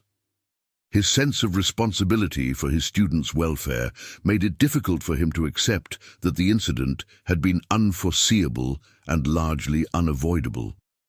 The investigation into the bear attack began in earnest, as Dr. Sarah Chen and her wildlife management team arrived at the incident site to begin gathering evidence and assessing the continued threat posed by Bear 264 and her cubs. Their work would be crucial for understanding why the normally reclusive bears had exhibited such aggressive behavior and determining what measures would be necessary to prevent future incidents. Dr. Chen's initial examination of the attack site revealed several important clues about the bear's behavior and motivation. The tracks and scat found in the area indicated that Bear 264 had been using this section of the trail corridor as a regular travel route, possibly related to her search for food sources during the challenging spring season. The presence of her cubs had obviously heightened her defensive instincts, but the severity of her attack suggested additional stress factors that would require further investigation. The track evidence suggests this bear had been in the area for several hours before the encounter, Dr. Chen reported to her team members as they documented the scene. We're seeing signs of foraging behavior and territorial marking that indicate this isn't just a chance encounter. She was actively using this area. Her findings would prove important for understanding how to prevent similar incidents in the future. The recovery of Evan Grant's body required careful coordination between the coroner's office, law enforcement officials, and wildlife experts, who needed to ensure that the bear family would not return to defend what they might perceive as a food source. The grim task was complicated by the remote location and the need to preserve evidence for both the criminal investigation and the wildlife management assessment. Coroner Janet McPherson's examination of Evan's body revealed the devastating nature of the bear attack, with injuries that had been immediately fatal, despite the young man's athletic condition and fighting spirit. The trauma was consistent with grizzly bear attack patterns documented in previous incidents, though the severity was unusual even by the standards of such encounters. The victim sustained massive trauma consistent with a large grizzly bear attack, Dr. McPherson reported in her preliminary findings. The injuries were immediately fatal, and there is no indication that medical intervention could have changed the outcome. Her words provided some comfort to the survivors who had worried that they might have been able to save Evan if they had acted differently.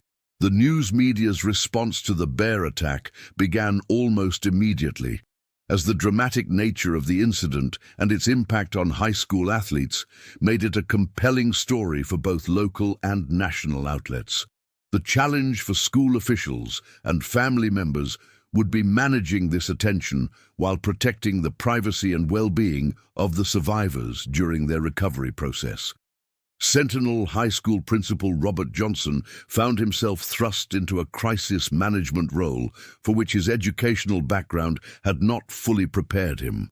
His immediate priorities included supporting the affected families, managing media inquiries, providing accurate information to the school community, and coordinating counseling services for students and staff who were struggling with the news of the attack. Our thoughts and prayers are with Logan, Evan's family, and all of our students who were affected by this tragic incident, Principal Johnson stated in a prepared press release. We are working with professional counselors to provide support for our school community during this difficult time. His words reflected the careful balance between acknowledging the tragedy and maintaining hope for Logan's recovery. The Montana Department of Fish, Wildlife and Parks faced intense pressure to make decisions about Bear 264's fate, as public safety concerns had to be balanced against wildlife conservation principles and the reality that the bear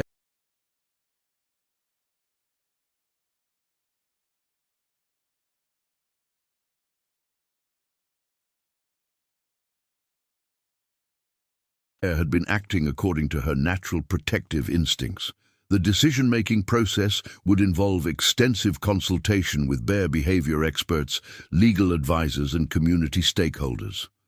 Wildlife Director Thomas Anderson's initial statement reflected the complexity of the situation and the need for thorough investigation before making decisions about the bear's future. We are conducting a comprehensive investigation into this incident to determine the appropriate response that balances public safety with our commitment to wildlife conservation, he announced. No decisions about the bear's fate will be made until we have complete information about the circumstances of the attack. The broader community's response to the bear attack revealed the deep, emotional connections that residents felt toward both the victims and the wildlife that shared their mountain environment. Vigils were organized for Evan and Logan, while debates began about wilderness safety protocols and the appropriate balance between human recreation and wildlife conservation. Local outdoors enthusiasts found themselves grappling with the reality that the activities they loved carried inherent risks that could never be completely eliminated. The attack forced a community-wide conversation about risk assessment, safety preparation, and the responsibilities that came with choosing to recreate in wild spaces where humans were visitors rather than masters. The economic impact of the bear attack began to be felt as tourism officials worried about negative effects on the outdoor recreation industry that was crucial to western Montana's economy. However, the community's response demonstrated resilience and determination to continue enjoying the natural heritage that defined their region while taking appropriate precautions to minimize risks. Logan's condition during his first 24 hours in the hospital remained critical, but showed signs of gradual stabilization as the medical team's interventions began to address his most life-threatening injuries. The neurosurgical procedures had successfully relieved the pressure on his brain, though the extent of any permanent neurological damage would not be known for days or weeks. Dr. Wong's post-operative assessment provided cautious optimism about Logan's prospects for survival, though she emphasized that his recovery would be lengthy and challenging. "We've successfully addressed the immediate threats to his life," she told Logan's mother. "Now we need to focus on supporting his body's healing process and monitoring for complications. The next few days will be critical." The orthopedic repairs to Logan's other injuries had gone well, with surgeons successfully repairing fractures and addressing the extensive soft tissue damage caused by the bear's claws.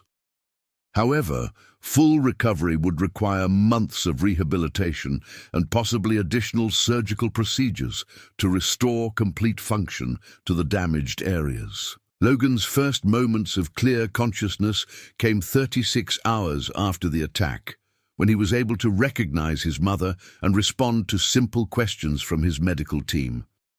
His memory of the attack remained fragmentary, which psychologists noted might be protective in terms of reducing the severity of his post-traumatic stress symptoms.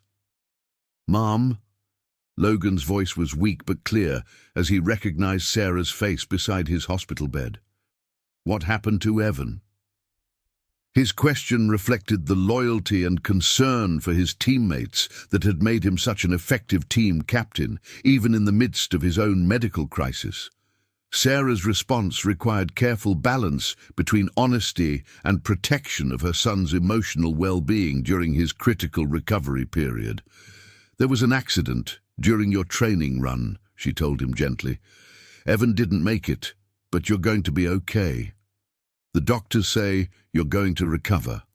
Her words began the difficult process of helping Logan understand what had happened while focusing on his healing. The memorial service for Evan Grant was held at Sentinel High School's gymnasium, with over 1,000 people attending to honor the young man whose life had been cut short just weeks before his 17th birthday. The service reflected both the grief felt by the community and the determination to celebrate Evan's life and the positive impact he had made during his brief time.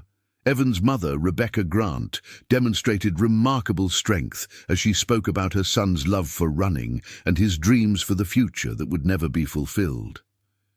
"Evan found joy in the simple act of putting one foot in front of the other," she said through her tears. "He would want us to remember that and to keep moving forward, just like he always did during his races." The attendance at Evan's memorial service included not just local community members, but also runners from across Montana who had come to pay their respects to a fellow athlete. The running community's response demonstrated the tight bonds that existed among people who shared the sport's challenges and rewards, regardless of their competitive level or geographic location. Logan's gradual recovery provided hope for the community, while also highlighting the long-term consequences of the bear attack that would extend far beyond the immediate medical emergency. His rehabilitation would require months of physical therapy, occupational therapy, and psychological counseling to address both his physical injuries and the emotional trauma of the incident. The investigation into Bear 264's behavior and the factors that led to the attack continued for several weeks, involving wildlife biologists, animal behaviorists, and forensic experts who analyzed every aspect of the encounter. Their findings would influence wildlife management policies and safety protocols for wilderness recreation throughout the region. Dr. Chen's final report on the incident identified several contributing factors that had increased the likelihood of an aggressive encounter, including the late spring that had limited natural food sources, the presence of cubs that heightened the female bear's protective instincts, and the coincidence of timing that placed the running group in the bear's path during a period of heightened stress. This incident represents a confluence of factors that created an unusually high-risk situation, Dr. Chen concluded in her report. While bear attacks remain extremely rare in Montana, this case demonstrates the importance of continued vigilance and appropriate safety protocols when recreating in bear habitat. Her findings emphasize that the attack had been largely unforeseeable, but not entirely preventable. The decision about Bear 264's fate was made after extensive deliberation by a panel that included wildlife biologists, public safety officials, and bear behavior experts. The conclusion reached was that Bear 264 had acted according to natural maternal protective instincts rather than exhibiting abnormally aggressive behavior, and that removing her from the ecosystem would not significantly reduce the risk of future encounters if proper safety protocols were followed. However, the decision to allow Bear 264 to remain in the wild came with strict conditions, including enhanced monitoring through GPS collar technology and temporary closure of certain trail sections during peak bear activity periods. The cubs would also be monitored to ensure that they did not develop abnormal associations between humans and food sources that could lead to future conflicts. The Montana Fish, Wildlife and Parks Department implemented new safety protocols for the rattlesnake recreation area, including improved signage about bear safety, mandatory bear spray requirements for certain trails during peak season, and enhanced ranger patrols during periods of high bear activity. These measures were designed to reduce the likelihood of future encounters while preserving the wilderness character that made the area valuable for both wildlife and human recreation. Logan's return to school came 4 months after the attack, though his recovery was far from complete. He walked with a slight limp that might be permanent, and his left arm showed limited range of motion from the extensive muscle and nerve damage caused by the bear's claws. More significantly, he struggled with concentration issues and memory problems that were common after traumatic brain injuries. The psychological impact of the attack had manifested in all of the survivors in different ways, requiring ongoing counseling and support from mental health professionals who specialized in trauma recovery. Logan experienced nightmares and anxiety attacks that were triggered by unexpected sounds or movements, particularly anything that reminded him of the forest environment where the attack had occurred. Marcus Thompson's survivor guilt had initially prevented him from continuing with his military academy plans, as he struggled with feelings of inadequacy about his inability to protect his teammates during the attack. However, months of counseling helped him understand that his response had been appropriate given the circumstances, and he eventually enrolled at the Air Force Academy as originally planned. "I realize that what happened to us doesn't change who I am or what I want to accomplish," Marcus reflected during a follow-up interview with investigators. "Evan would want me to pursue my dreams, and Logan needs to see that this incident doesn't have to define the rest of our lives." His words demonstrated the resilience that had helped him become a team leader. Izzy Rodriguez channeled her response to the trauma into advocacy for wilderness safety education, working with Montana Fish, Wildlife and Parks to develop educational programs for young athletes who trained in bear habitat. Her competitive drive had found a new outlet in preventing other families from experiencing the loss that Evan's family had endured. "We can't bring Evan back, but we can make sure that other kids are better prepared if they encounter a bear," Izzy explained during a presentation to middle school students about wilderness safety. "Knowledge and preparation are the best tools we have for staying safe in the mountains." Her commitment to education reflected her determination to find meaning in the tragedy. Sophia Williams struggled the most with the long-term psychological effects of the attack, developing symptoms of post-traumatic stress disorder that included severe anxiety, depression, and agoraphobia that made it difficult for her to spend time outdoors. Her recovery required intensive therapy and medication management that continued for years after the incident. The support provided by the community was crucial for all of the survivors' recovery processes, including fundraising efforts that helped cover medical expenses and counseling costs that weren't fully covered by insurance. The response demonstrated the strength of Montana's small-town values and the way that communities rally around their members during times of crisis. Coach Bell's decision about whether to continue coaching required months of soul-searching and professional counseling to address his guilt about leading his athletes into danger. Eventually, he concluded that his experience could be valuable for teaching other coaches about wilderness safety, and he returned to coaching with enhanced safety protocols and a deeper appreciation for the risks inherent in mountain training. "I'll never stop feeling responsible for what happened to Evan and Logan, Andrew admitted during a coach's safety symposium where he shared his experience. But I've learned that we can't let fear prevent us from experiencing the beauty and challenge of the natural world. We just need to be smarter and more prepared than we were before. The legal implications of the bear attack included extensive investigation by law enforcement agencies, though no criminal charges were filed since the incident was determined to be an unavoidable wildlife encounter rather than the result of negligence or reckless behavior.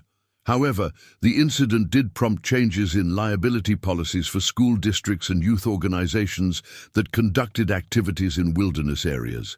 Insurance companies began requiring enhanced safety protocols and additional training for staff members who led groups in bear habitat, reflecting the financial risks associated with wildlife encounters. These changes increased the costs and complexity of organizing wilderness activities, but were generally accepted as necessary improvements to participant safety. The media attention surrounding the bear attack continued for months, with follow-up stories about the survivors' recovery, the community's response, and the broader implications for wilderness recreation safety. The sustained coverage helped raise awareness about bear safety, but also created additional stress for the families who were trying to heal while dealing with public scrutiny. Logan's family worked with media outlets to share their story in ways that promoted bear safety education while protecting Logan's privacy during his recovery. Their approach balanced the public's interest in the story with their need to focus on healing without constant reminders of the traumatic event that had changed their lives forever. The scientific study of the bear attack provided valuable data for researchers who studied human-wildlife interactions and the factors that influenced bear behavior in developed areas. The detailed documentation of the incident, including GPS tracking data, witness statements, and physical evidence, created a comprehensive case study that would inform wildlife management decisions for years to come. Dr. Chen's research team published their findings in the Journal of Wildlife Management, contributing to the scientific understanding of grizzly bear behavior and the effectiveness of various safety protocols. Their work emphasized the importance of continued research into human-wildlife coexistence as recreational pressure on wildlands continued to increase. The long-term monitoring of Bear 264 and her cubs provided additional scientific value as researchers tracked their movements and behavior patterns through GPS collar data and remote camera systems. The data showed that the bear family continued to use the Rattlesnake Wilderness, but avoided areas of high human activity, suggesting that the enhanced safety protocols were effective in reducing the likelihood of future encounters. The cubs' development was particularly interesting to researchers, as they showed no signs of abnormal behavior toward humans, despite their exposure to the traumatic encounter during their formative months. This finding supported the decision to leave the bear family in the wild, rather than removing them from the ecosystem. Logan's gradual return to running represented a significant milestone in his recovery, though his approach to the sport was forever changed by his experience. His first runs were on paved paths close to town, and it took over a year before he felt comfortable returning to mountain trails, always with multiple companions and comprehensive safety equipment. "Running saved my life by making me strong enough to survive the attack," Logan reflected during his senior year of high school. "But it also nearly cost me my life by putting me in that situation. I had to learn to balance my love for the sport with respect for the risks that come with training in wild places." His mature perspective on risk management impressed college recruiters who were considering scholarship offers. The University of Montana's cross-country coach, Dr. Jennifer Adams, worked closely with Logan during his recruitment process to develop training protocols that would allow him to continue competing while managing the physical limitations and psychological challenges that remained from his injuries. The accommodation plan became a model for other programs dealing with athletes who had experienced trauma. Logan's college running career was successful, though different from what he had originally planned, as his focus shifted from individual achievement to team leadership and safety advocacy.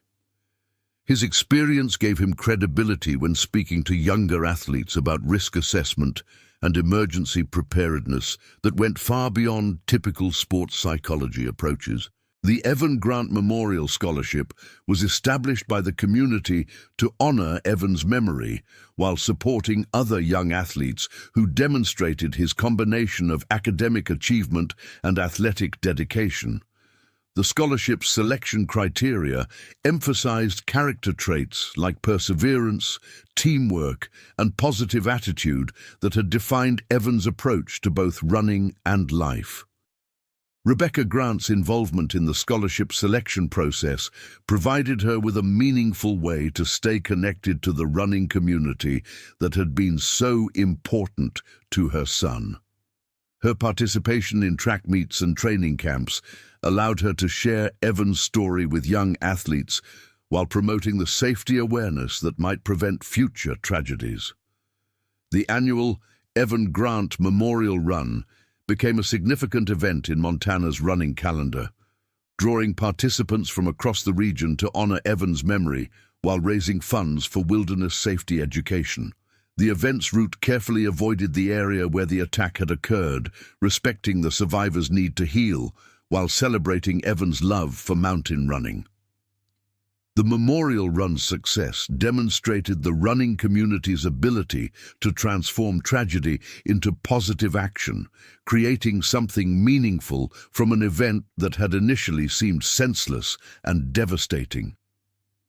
The participants' commitment to continuing Evan's legacy through their own running reflected the sport's values of perseverance and mutual support. Logan's decision to speak publicly about his experience came gradually, as he worked with counselors to determine when and how he could share his story in ways that promoted safety without re-traumatizing himself or other survivors. His first public presentation came during his senior year of high school, speaking to a group of middle school athletes about wilderness safety. "The mountains are beautiful and challenging, and they've given me some of the best experiences of my life," Logan told the young athletes. "But they're also wild places where we're visitors, not owners. Respecting that wildness means being prepared and making smart decisions about when and how we explore these incredible places." His message resonated with young athletes who were inspired by his courage in returning to the sport despite his traumatic experience.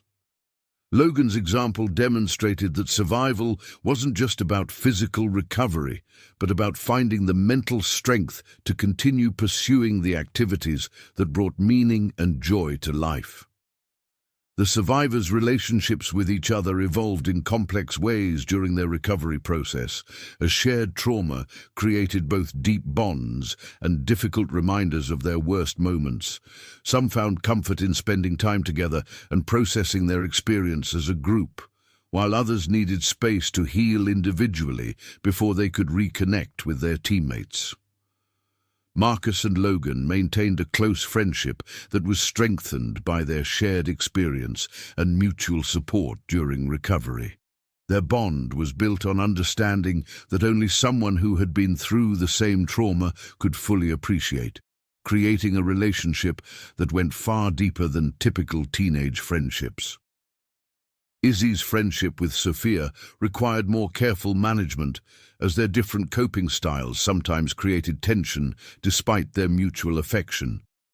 Izzy's action-oriented approach to dealing with trauma contrasted with Sophia's need for quiet reflection and gradual healing, requiring patience and understanding from both young women. Coach Bell's relationships with his former athletes remained strong, but were forever changed by the weight of their shared experience. His role evolved from coach to mentor and advocate as he helped them navigate the complex process of recovery while dealing with his own trauma and guilt about the incident. The broader impact of the bear attack on wilderness recreation in Montana was significant, leading to enhanced safety protocols, improved education programs, and greater awareness of the risks and responsibilities associated with outdoor activities. The changes were generally viewed as positive improvements that honored the memory of Evan Grant while protecting future generations of outdoor enthusiasts. Trail signage throughout western Montana was upgraded to include more comprehensive information about bear safety, seasonal activity patterns, and emergency procedures. The improvements were funded through a combination of government resources and private donations from outdoor recreation companies that recognized their responsibility to promote safe practices among their customers.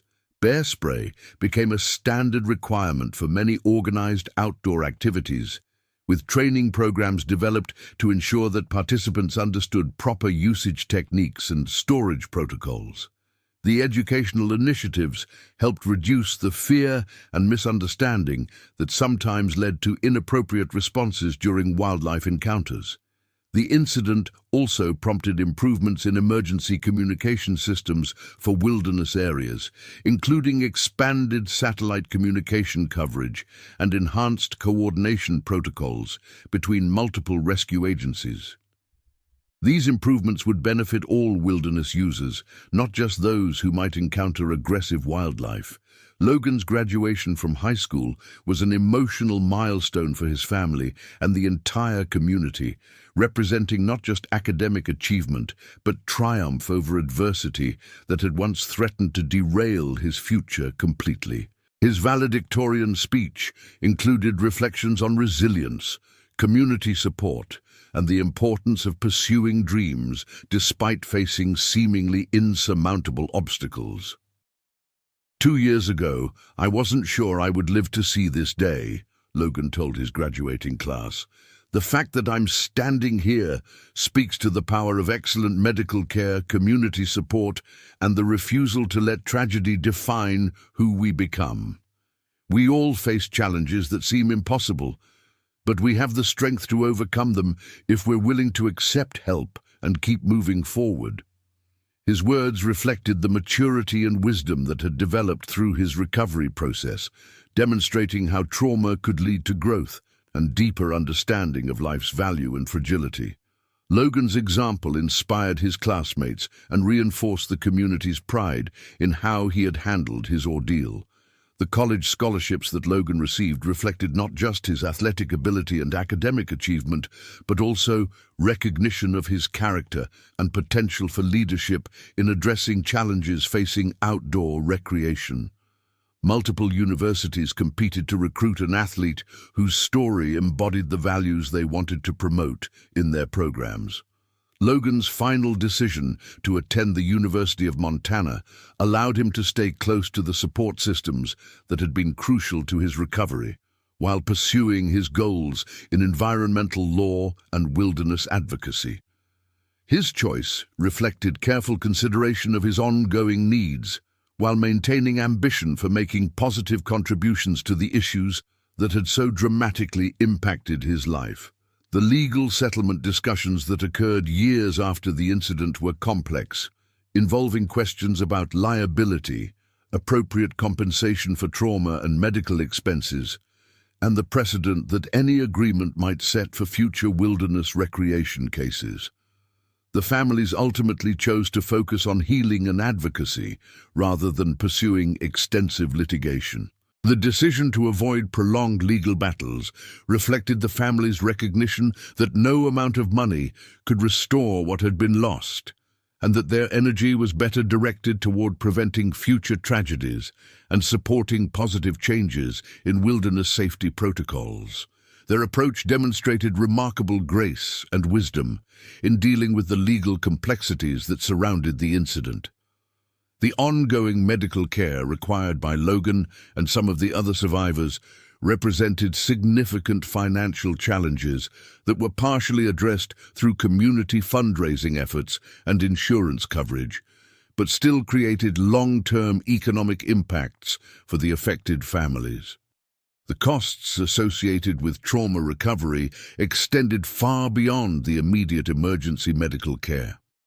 Psychological counseling, physical therapy, occupational therapy, and ongoing medical monitoring required resources that stretched family budgets and highlighted the broader social costs of traumatic incidents. The community's response demonstrated the importance of collective support systems in helping families cope with unexpected crises.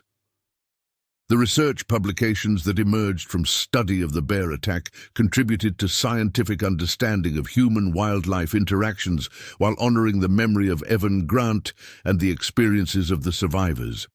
The knowledge gained would help inform future policy decisions and safety protocols that might prevent similar tragedies. Dr. Chen's team continued their research into bear behavior and human-wildlife coexistence, using the incident as a foundation for broader studies that would benefit conservation efforts throughout North America.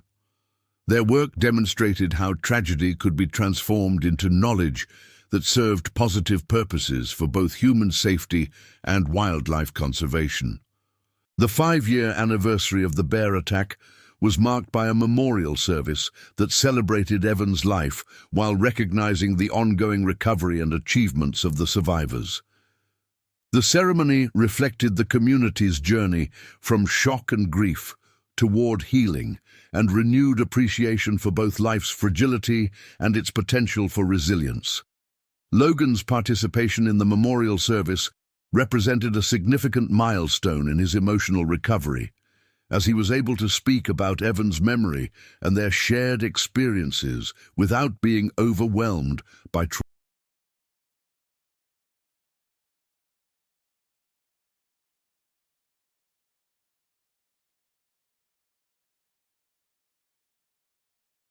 traumatic memories. His progress demonstrated the possibility of healing while maintaining respect for the gravity of what had occurred. The memorial service also served as an opportunity to recognize the contributions of the emergency responders, medical personnel, and community members who had played crucial roles in the rescue operation and recovery process. Their efforts had made survival and healing possible for the victims and their families. The long-term monitoring of Bear 264 and her cubs continued to provide valuable scientific data about grizzly bear behavior and the effectiveness of wildlife management strategies. The bear family's successful adaptation to the enhanced safety protocols demonstrated that coexistence between humans and wildlife was possible with appropriate management approaches. The cubs, now approaching adulthood, had developed normal behavior patterns and territorial ranges that suggested the traumatic encounter had not created lasting behavioral problems that would threaten human safety. This finding supported conservation-oriented approaches to wildlife management that prioritized education and prevention over removal of individual animals. Logan's college years were marked by continued progress in his physical recovery and growing involvement in wilderness safety advocacy that would shape his future career plans. His experiences as both victim and survivor gave him unique credibility when working with land management agencies, outdoor recreation organizations, and educational institutions. His internships with the Montana Wilderness Association and the National Park Service provided practical experience in developing and implementing safety protocols while deepening his understanding of the complex balance between wilderness preservation and public access. The work was personally meaningful while building professional skills that would serve him throughout his career. The Evan Grant Memorial Scholarship recipients continued to honor Evan's memory through their own achievements in athletics and academics, creating a lasting legacy that extended far beyond the immediate impact of his death. The scholarship's success demonstrated how communities could transform grief into positive action that benefited future generations. Each scholarship recipient was required to complete a community service project related to outdoor safety or wilderness conservation, ensuring that Evans' values and interests continued to influence positive change in areas he had cared about. These projects created ripple effects that extended the memorial's impact throughout the region. Logan's eventual graduation from law school with a specialization in environmental law represented the fulfillment of goals that had seemed impossible during the darkest days of his recovery. His academic success demonstrated that traumatic brain injury, while serious, did not have to prevent the achievement of ambitious educational and career objectives. His law school thesis focused on legal frameworks for human-wildlife coexistence in recreational settings, drawing on both his personal experience and extensive research into policy approaches used throughout North America. The work contributed to scholarly understanding while advancing practical solutions to ongoing challenges. The law firm that hired Logan after graduation specialized in environmental and outdoor recreation law, providing him with opportunities to work on cases that directly related to his personal experiences and advocacy interests. His unique background made him particularly effective at understanding and representing clients who had been involved in wilderness incidents. His first major case involved representing a family whose child had been injured in a climbing accident in Glacier National Park, requiring him to navigate the complex intersection of personal trauma, legal liability, and public policy that he understood better than most attorneys.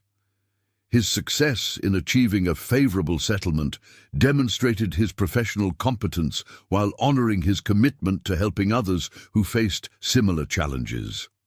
The 10th anniversary of the bear attack found Logan working as a successful environmental attorney while continuing his involvement in wilderness safety advocacy through volunteer work with multiple organizations. His life had achieved a balance that honored his traumatic experience while pursuing meaningful goals that contributed to positive change. His marriage to a fellow attorney who shared his passion for environmental protection represented another milestone in his journey toward a fulfilling life that was informed by, but not defined by, his survival of the bear attack.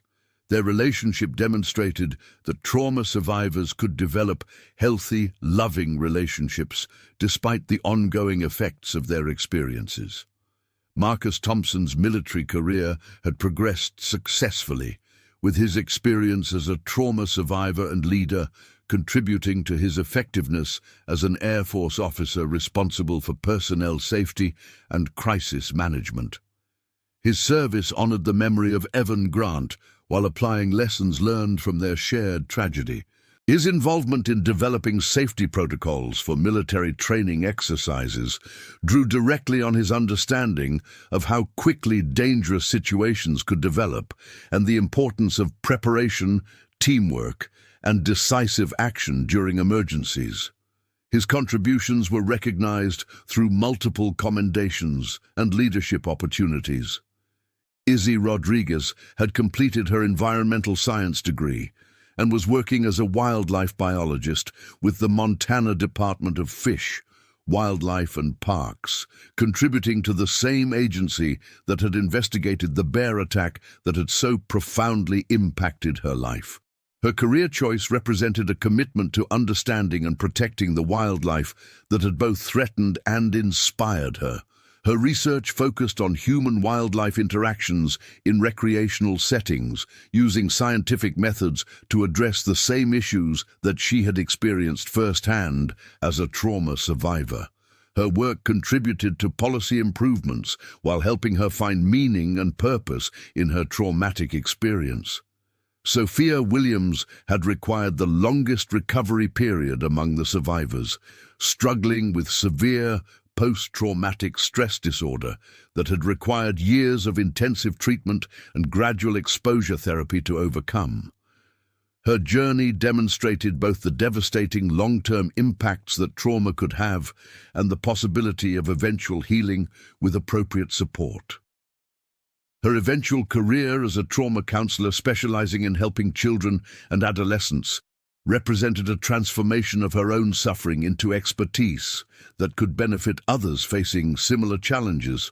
Her work was informed by personal understanding of trauma's impacts while maintaining professional boundaries that protected both her clients and her own continued recovery. Coach Bell had continued teaching and coaching throughout the years following the attack, with enhanced safety protocols and a deeper appreciation for the responsibilities that came with leading young people in challenging environments.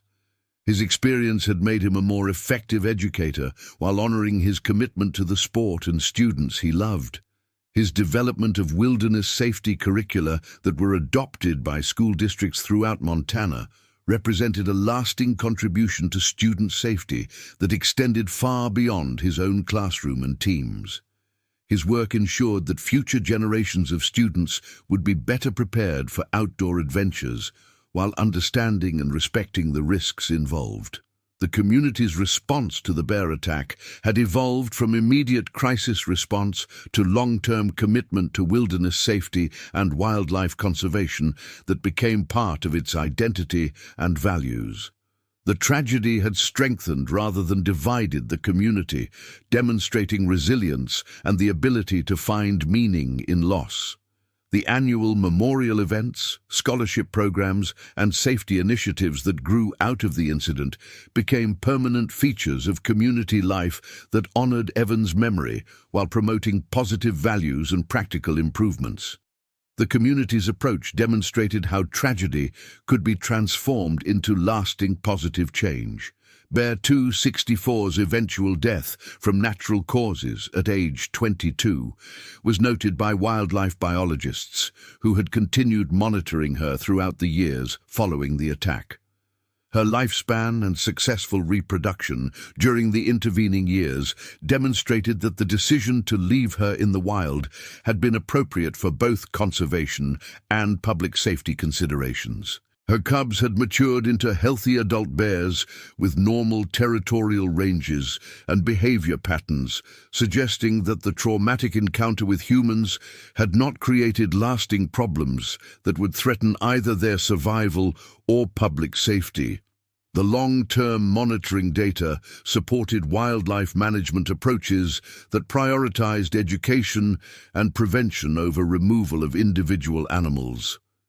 The scientific knowledge gained from studying the bear attack and its aftermath contributed to improved understanding of grizzly bear behavior, human-wildlife interactions, and effective management strategies for recreational areas where both species needed to coexist. The research helped inform policy decisions throughout North America. The incident became a case study used in wildlife management courses, emergency response training programs, and outdoor education curricula throughout the United States and Canada. The comprehensive documentation and follow-up research provided educational value that helped prevent future tragedies while honoring the memory of those who had been affected. Logan's eventual decision to run the same trail where the attack had occurred represented a powerful symbol of his complete recovery and refusal to allow fear to control his life choices.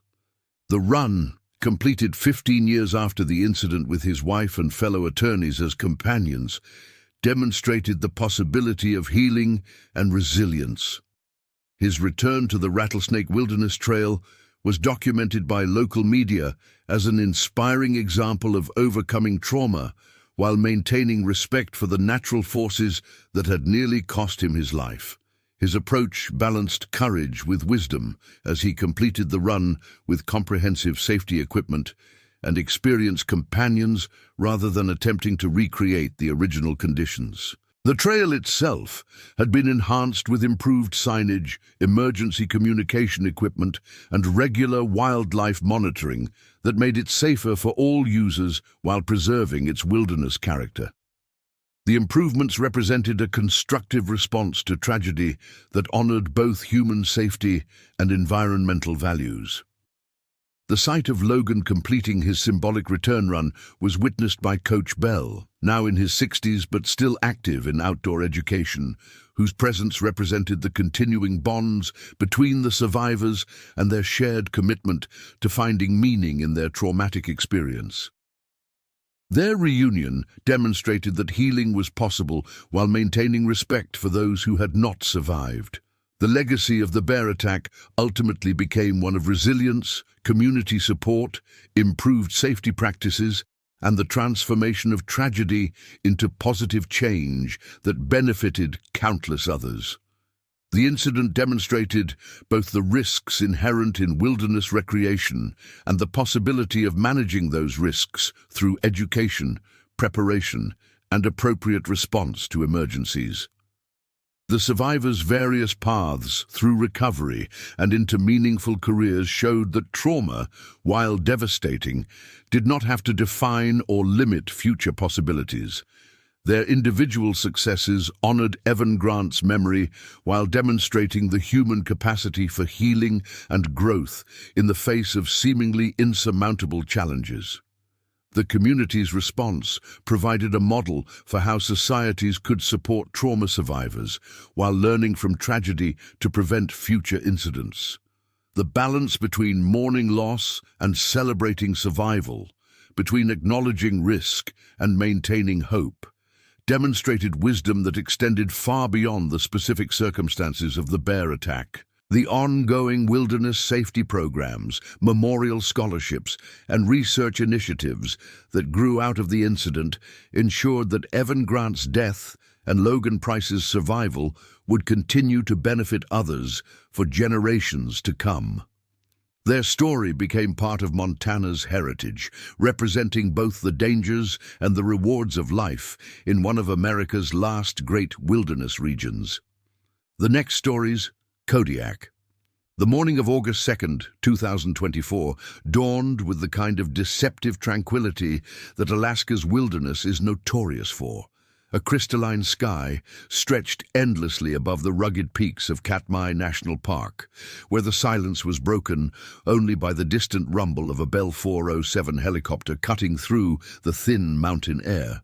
Pilot Jason Michael Cole, a weathered 38-year-old veteran of Alaskan search and rescue operations, adjusted his headset as he guided the aircraft through a narrow valley carved millennia ago by glacial forces that had sculpted this unforgiving landscape into a maze of granite spires and hidden dangers.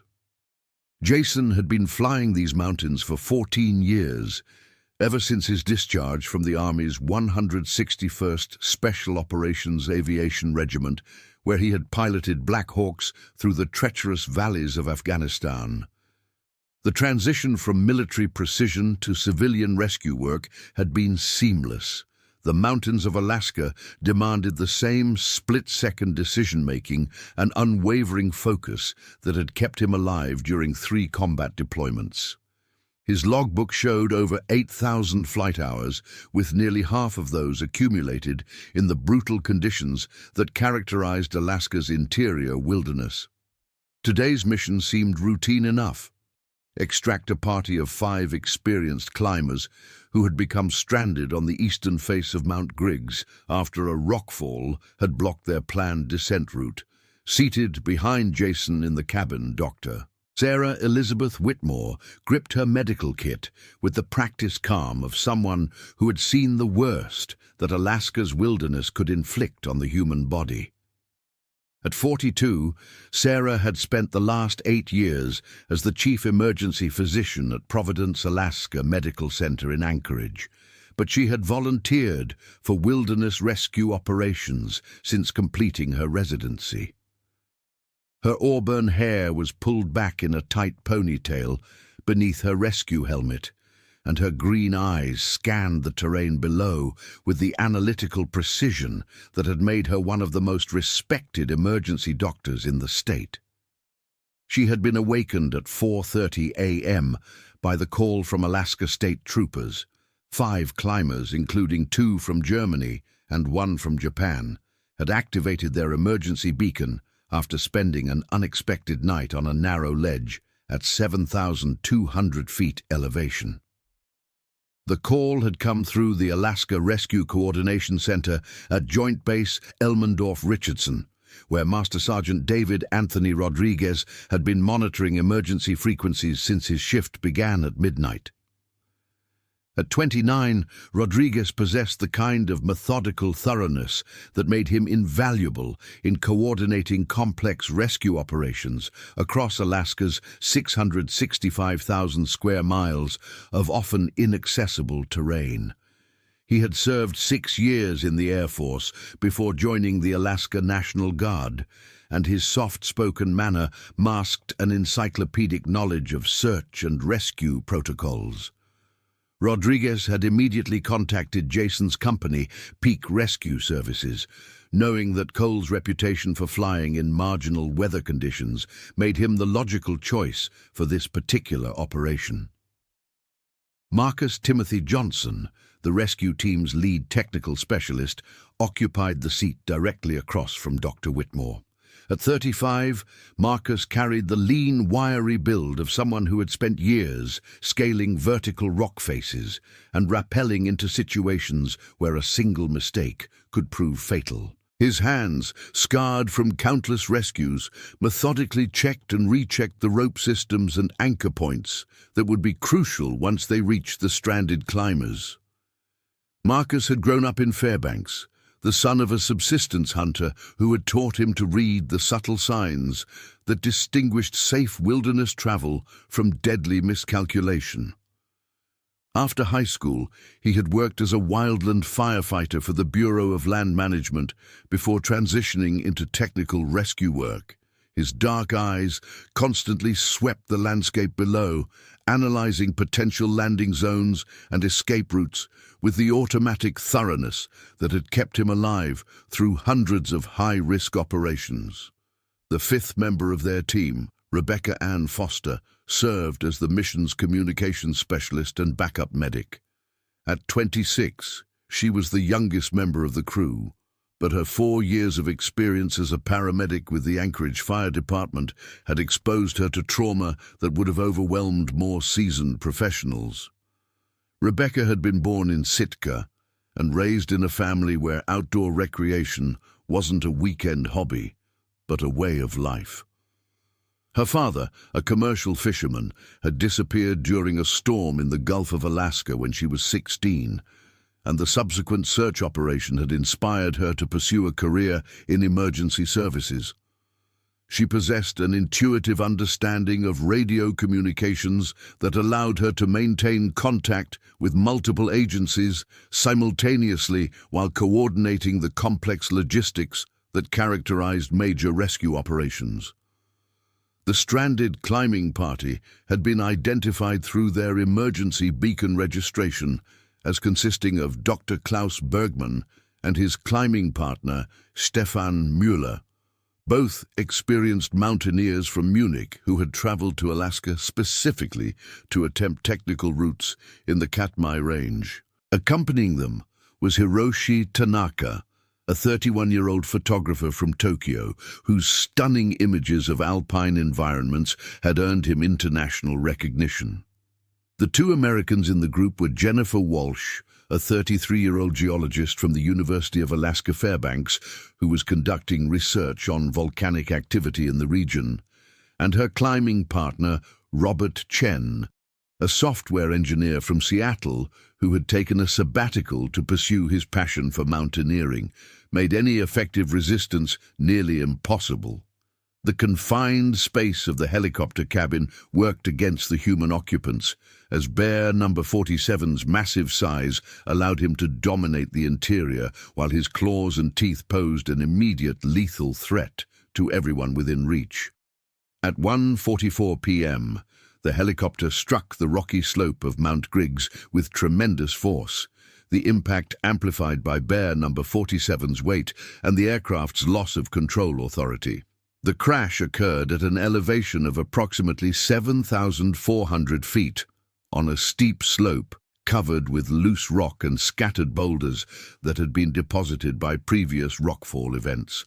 The helicopter rolled twice before coming to rest against a large granite outcropping, with Bear number 47 still clinging to the wreckage and continuing his assault on the trapped occupants.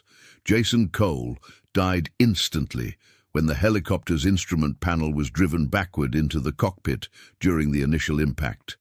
The veteran pilot's final actions had been an attempt to position the aircraft for the most survivable crash angle possible, sacrificing his own safety to give his passengers the best chance of survival. His body remained pinned in the pilot's seat, crushed by the massive deformation of the aircraft's structure. Dr. Sarah Whitmore survived the initial impact but was trapped beneath a section of the cabin roof that had collapsed during the crash sequence. Her left leg was broken in multiple places, and she had sustained a severe head injury that left her only partially conscious. The medical kit that had been her constant companion during hundreds of rescue operations was scattered across the wreckage, its contents mixed with aviation fuel and debris that made any organized medical response impossible. Rebecca Foster had been thrown clear of the helicopter during the second roll, landing in a cluster of boulders approximately 30 feet from the main wreckage. She regained consciousness within minutes of the crash, discovering that her right arm was broken and that she had sustained multiple lacerations from contact with the rocky surface. However, her injuries were not immediately life-threatening, and she retained enough mobility to attempt assistance for the other crash survivors. Dr. Michael Thompson, the trauma surgeon who had volunteered for the rescue mission, had been killed when Bear number 47's claws penetrated the cabin and struck him in the chest and neck. The surgeon's specialized medical knowledge, which could have been crucial for treating the other crash victims, was lost in the first moments of the Bear's assault on the helicopter. Marcus Johnson remained on the cliff face during the helicopter crash, secured to his anchor points but helpless to assist his teammates. From his position, approximately 200 feet above the wreckage, he could see Bear number 47 continuing to attack the crashed aircraft with undiminished fury. The Bear's behavior had moved beyond even the hyper-aggressive syndrome that Dr. Foster had identified. The animal seemed to be in a state of pure predatory rage that was focused entirely on destroying every human in the vicinity. Senior Master Sergeant William Patterson had survived the crash but was trapped in the rear section of the cabin with both legs pinned beneath debris. His combat experience had taught him to function under extreme stress, but the combination of his injuries and Bear number 47's continued presence made any escape attempt extremely dangerous.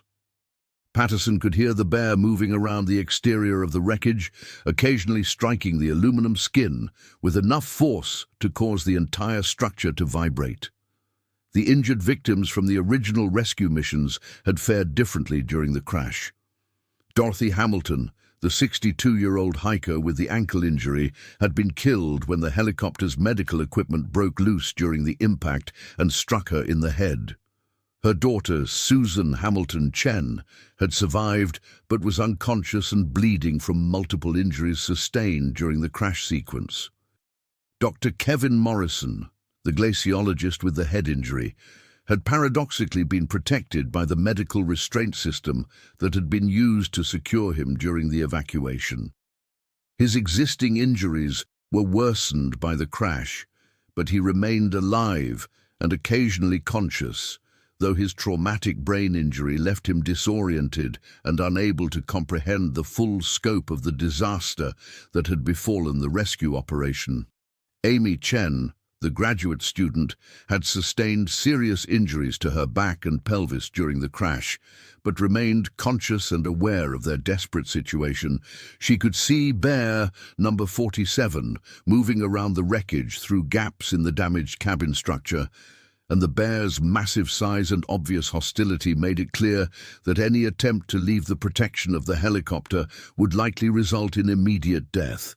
Robert Martinez and Patricia Martinez, the hiking couple from Tucson, had both survived the crash with serious but not immediately life-threatening injuries. Robert had sustained a broken collarbone and multiple rib fractures, while Patricia's nursing experience allowed her to provide basic medical care despite her own injuries, which included a possible concussion and severe lacerations on her arms and face. Bear number 47's behavior following the helicopter crash demonstrated a level of intelligence and persistence that was unprecedented in documented bear encounters.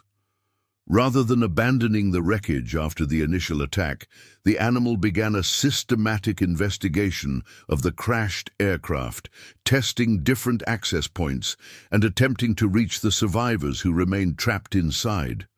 The bear's size allowed him to manipulate sections of the helicopter structure that should have been beyond the strength of any animal. Bear number 47 used his massive claws to peel back aluminum skin and his weight to compress damaged sections of the cabin, gradually creating openings that would eventually allow him access to the human occupants. Marcus Johnson's position on the cliff face provided him with a clear view of Bear number 47's methodical assault on the helicopter wreckage, but his tactical options were extremely limited. The distance to the crash site was too great for him to provide immediate assistance, and any attempt to rappel down to the wreckage would place him in direct confrontation with an animal that had already demonstrated the ability to destroy a helicopter and kill multiple human beings. The technical rescue specialist established radio contact with the Alaska Rescue Coordination Center at 1:52 p.m., transmitting the first report of the helicopter crash and Bear number 47's continued attack on the survivors. Master Sergeant Rodriguez immediately initiated emergency protocols that would dispatch every available rescue asset to the Mount Griggs area, but the severe weather conditions that had complicated the original rescue operation now presented almost insurmountable obstacles for mounting an effective response. The nearest helicopter capable of conducting a rescue operation was stationed at Anchorage International Airport, approximately 180 miles from the crash site. Under current weather conditions, the flight would require nearly 2 hours, and the high winds and low visibility would make operations in the confined mountain terrain extremely hazardous for any rescue aircraft. Fixed-wing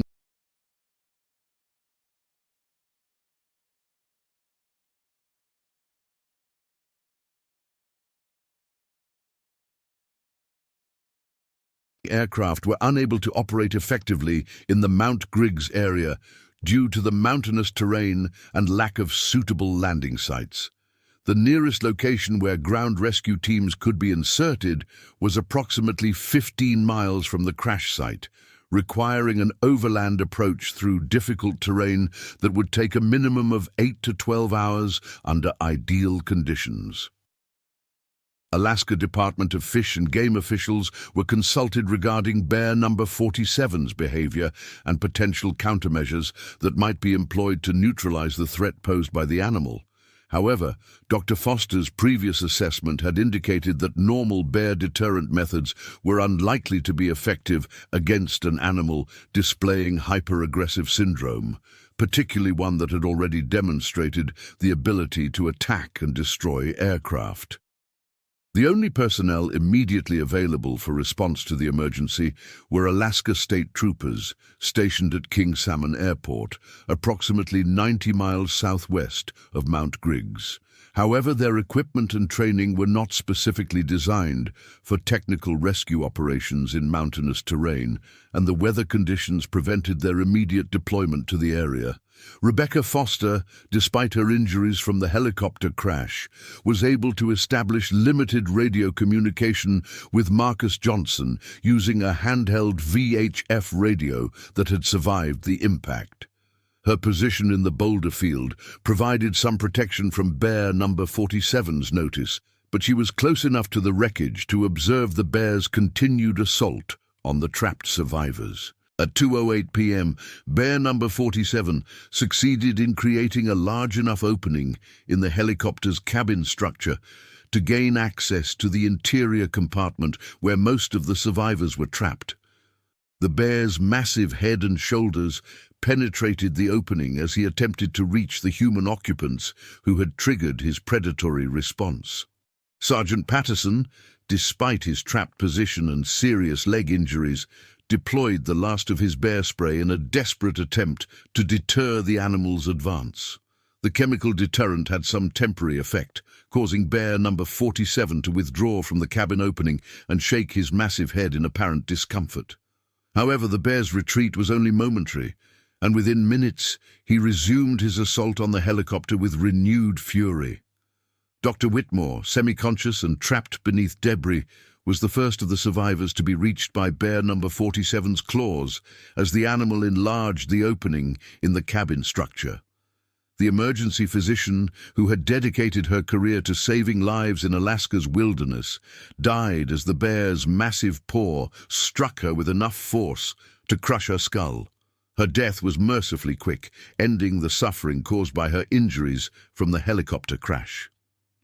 Amy Chen, the graduate student, watched in horror as bear number 47 killed Dr. Whitmore and continued to work his way deeper into the cabin. The bear's size made his movements appear almost slow and deliberate, but the confined space of the helicopter interior meant that there was no escape route for any of the trapped survivors. Susan Hamilton Chen regained consciousness just as bear number 47 was preparing to attack her position in the wreckage. Her mother Dorothy's death in the crash had spared the older woman from witnessing the horror that followed, but Susan's survival meant that she experienced the full terror of being stalked by a predator that seemed almost supernatural in its size and determination. Patricia Martinez attempted to use her medical training to help other survivors, while bear number 47 was occupied with his systematic destruction of the helicopter's structure. However, the bear's presence made any organized rescue effort impossible, as even the slightest movement or sound seemed to attract his immediate and violent attention. At 2:15 p.m., bear number 47 killed Susan Hamilton Chen with a single swipe of his massive paw, crushing her chest and neck with such force that death was instantaneous. The bear then turned his attention to Dr. Morrison, the injured glaciologist, whose head injury had left him unable to comprehend the nature of the threat that was systematically killing everyone around him. Dr. Morrison's death was similarly quick and brutal, as bear number 47's claws penetrated his chest cavity and caused massive trauma to vital organs. The glaciologist's research on climate change in Alaska's wilderness areas had brought him to this remote location, but his scientific knowledge provided no protection against the primal fury of a predator that had moved far beyond normal behavioral parameters. Marcus Johnson continued to transmit status reports to the Alaska Rescue Coordination Center while witnessing the systematic killing of his teammates and the rescue victims they had risked their lives to save. The technical rescue specialist's military training had prepared him for many dangerous situations, but watching helplessly as his friends were killed by a predator that seemed almost demonic in its capabilities was beyond anything in his experience. Master Sergeant Rodriguez coordinated frantically with every available rescue asset in Alaska, but the combination of severe weather conditions and the remote location of the crash site created logistical challenges that could not be overcome quickly. The nearest helicopter was still more than an hour away from the Mount Griggs area, and surface winds at the crash site were approaching the limits that would make any rescue operation impossible. Alaska Department of Fish and Game officials authorized the use of lethal force against bear number 47, recognizing that the animal's behavior posed an extreme threat to any rescue personnel who might reach the crash site. However, the implementation of such authorization required specialized equipment and personnel that were not immediately available in the Mount Griggs area. At 2:23 p.m., bear number 47 killed Amy Chen as she attempted to crawl away from his advancing form. The graduate student's death left only 3 survivors in the helicopter wreckage: Sergeant Patterson, who remained trapped but alive in the rear section of the cabin, Robert Martinez, who was semi-conscious and severely injured, and Patricia Martinez, who had managed to find a small protected space beneath collapsed sections of the aircraft structure. Bear Number 47's methodical approach to killing every human in the wreckage demonstrated a level of intelligent persistence that was completely outside normal bear behavior patterns. Rather than feeding on his victims or abandoning the site after the initial attack, the animal continued his systematic search for any remaining survivors, with what appeared to be deliberate intent to eliminate every human presence in his territory. Rebecca Foster, still concealed in the boulder field near the crash site, maintained radio contact with Marcus Johnson while documenting Bear Number 47's behavior for later analysis by wildlife experts. Her observations would prove crucial for understanding the factors that had transformed a normal brown bear into a killing machine that possessed both the capability and the apparent motivation to hunt humans with unprecedented efficiency. The communications specialist's position allowed her to observe details of Bear Number 47's behavior that would not have been visible from Marcus's elevated position on the cliff face. The bear's movements were purposeful and intelligent, showing none of the random destruction that might be expected from an animal in a rage state.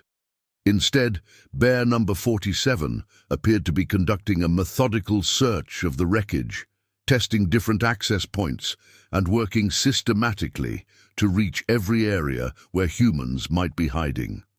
At 2:31 p.m., Bear Number 47 reached Sergeant Patterson's position in the rear section of the helicopter cabin.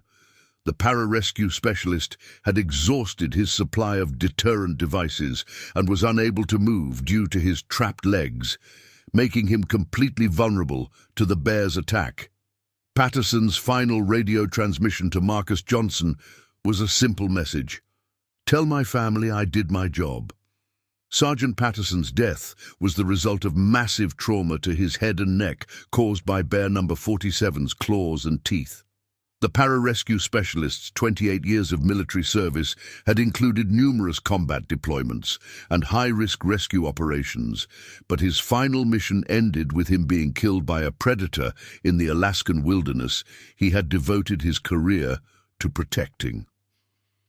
Robert Martinez died without regaining consciousness, killed by Bear Number 47 as the bear continued his systematic elimination of every human in the helicopter wreckage.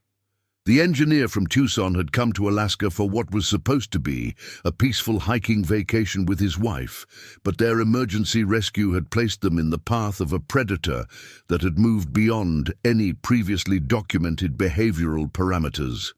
Patricia Martinez, the nurse practitioner who had provided medical care for Dorothy Hamilton during the original hiking emergency, became Bear 47's final victim at 2:38 p.m. Her medical training had allowed her to understand the severity of her situation and the inevitable outcome of being trapped with a predator that showed no sign of abandoning his systematic killing of every human in the area. Patricia's death left no survivors inside the helicopter wreckage, marking the completion of Bear Number 47's methodical destruction of the rescue operation. The bear had killed 8 people in less than an hour, demonstrating killing efficiency that exceeded anything previously documented in human-bear encounters anywhere in North America. Marcus Johnson's radio transmission to the Alaska Rescue Coordination Center at 2:42 p.m. confirmed that all personnel inside the helicopter wreckage had been killed by Bear Number 47. The technical rescue specialist remained on the cliff face, protected by his elevated position, but completely helpless to assist any of the victims. His survival depended entirely on maintaining his position until rescue assets could reach the Mount Griggs area and neutralize the threat posed by the massive predator. Rebecca Foster remained concealed in the boulder field, her broken arm and other injuries making movement extremely difficult. but her position providing some protection from Bear number 47's notice. The communication specialist had witnessed the systematic killing of 8 people by a single predator, an experience that would haunt her for the rest of her life, assuming she survived long enough to be rescued. Bear number 47's behavior following the completion of his killing spree was unlike anything that wildlife experts had ever documented.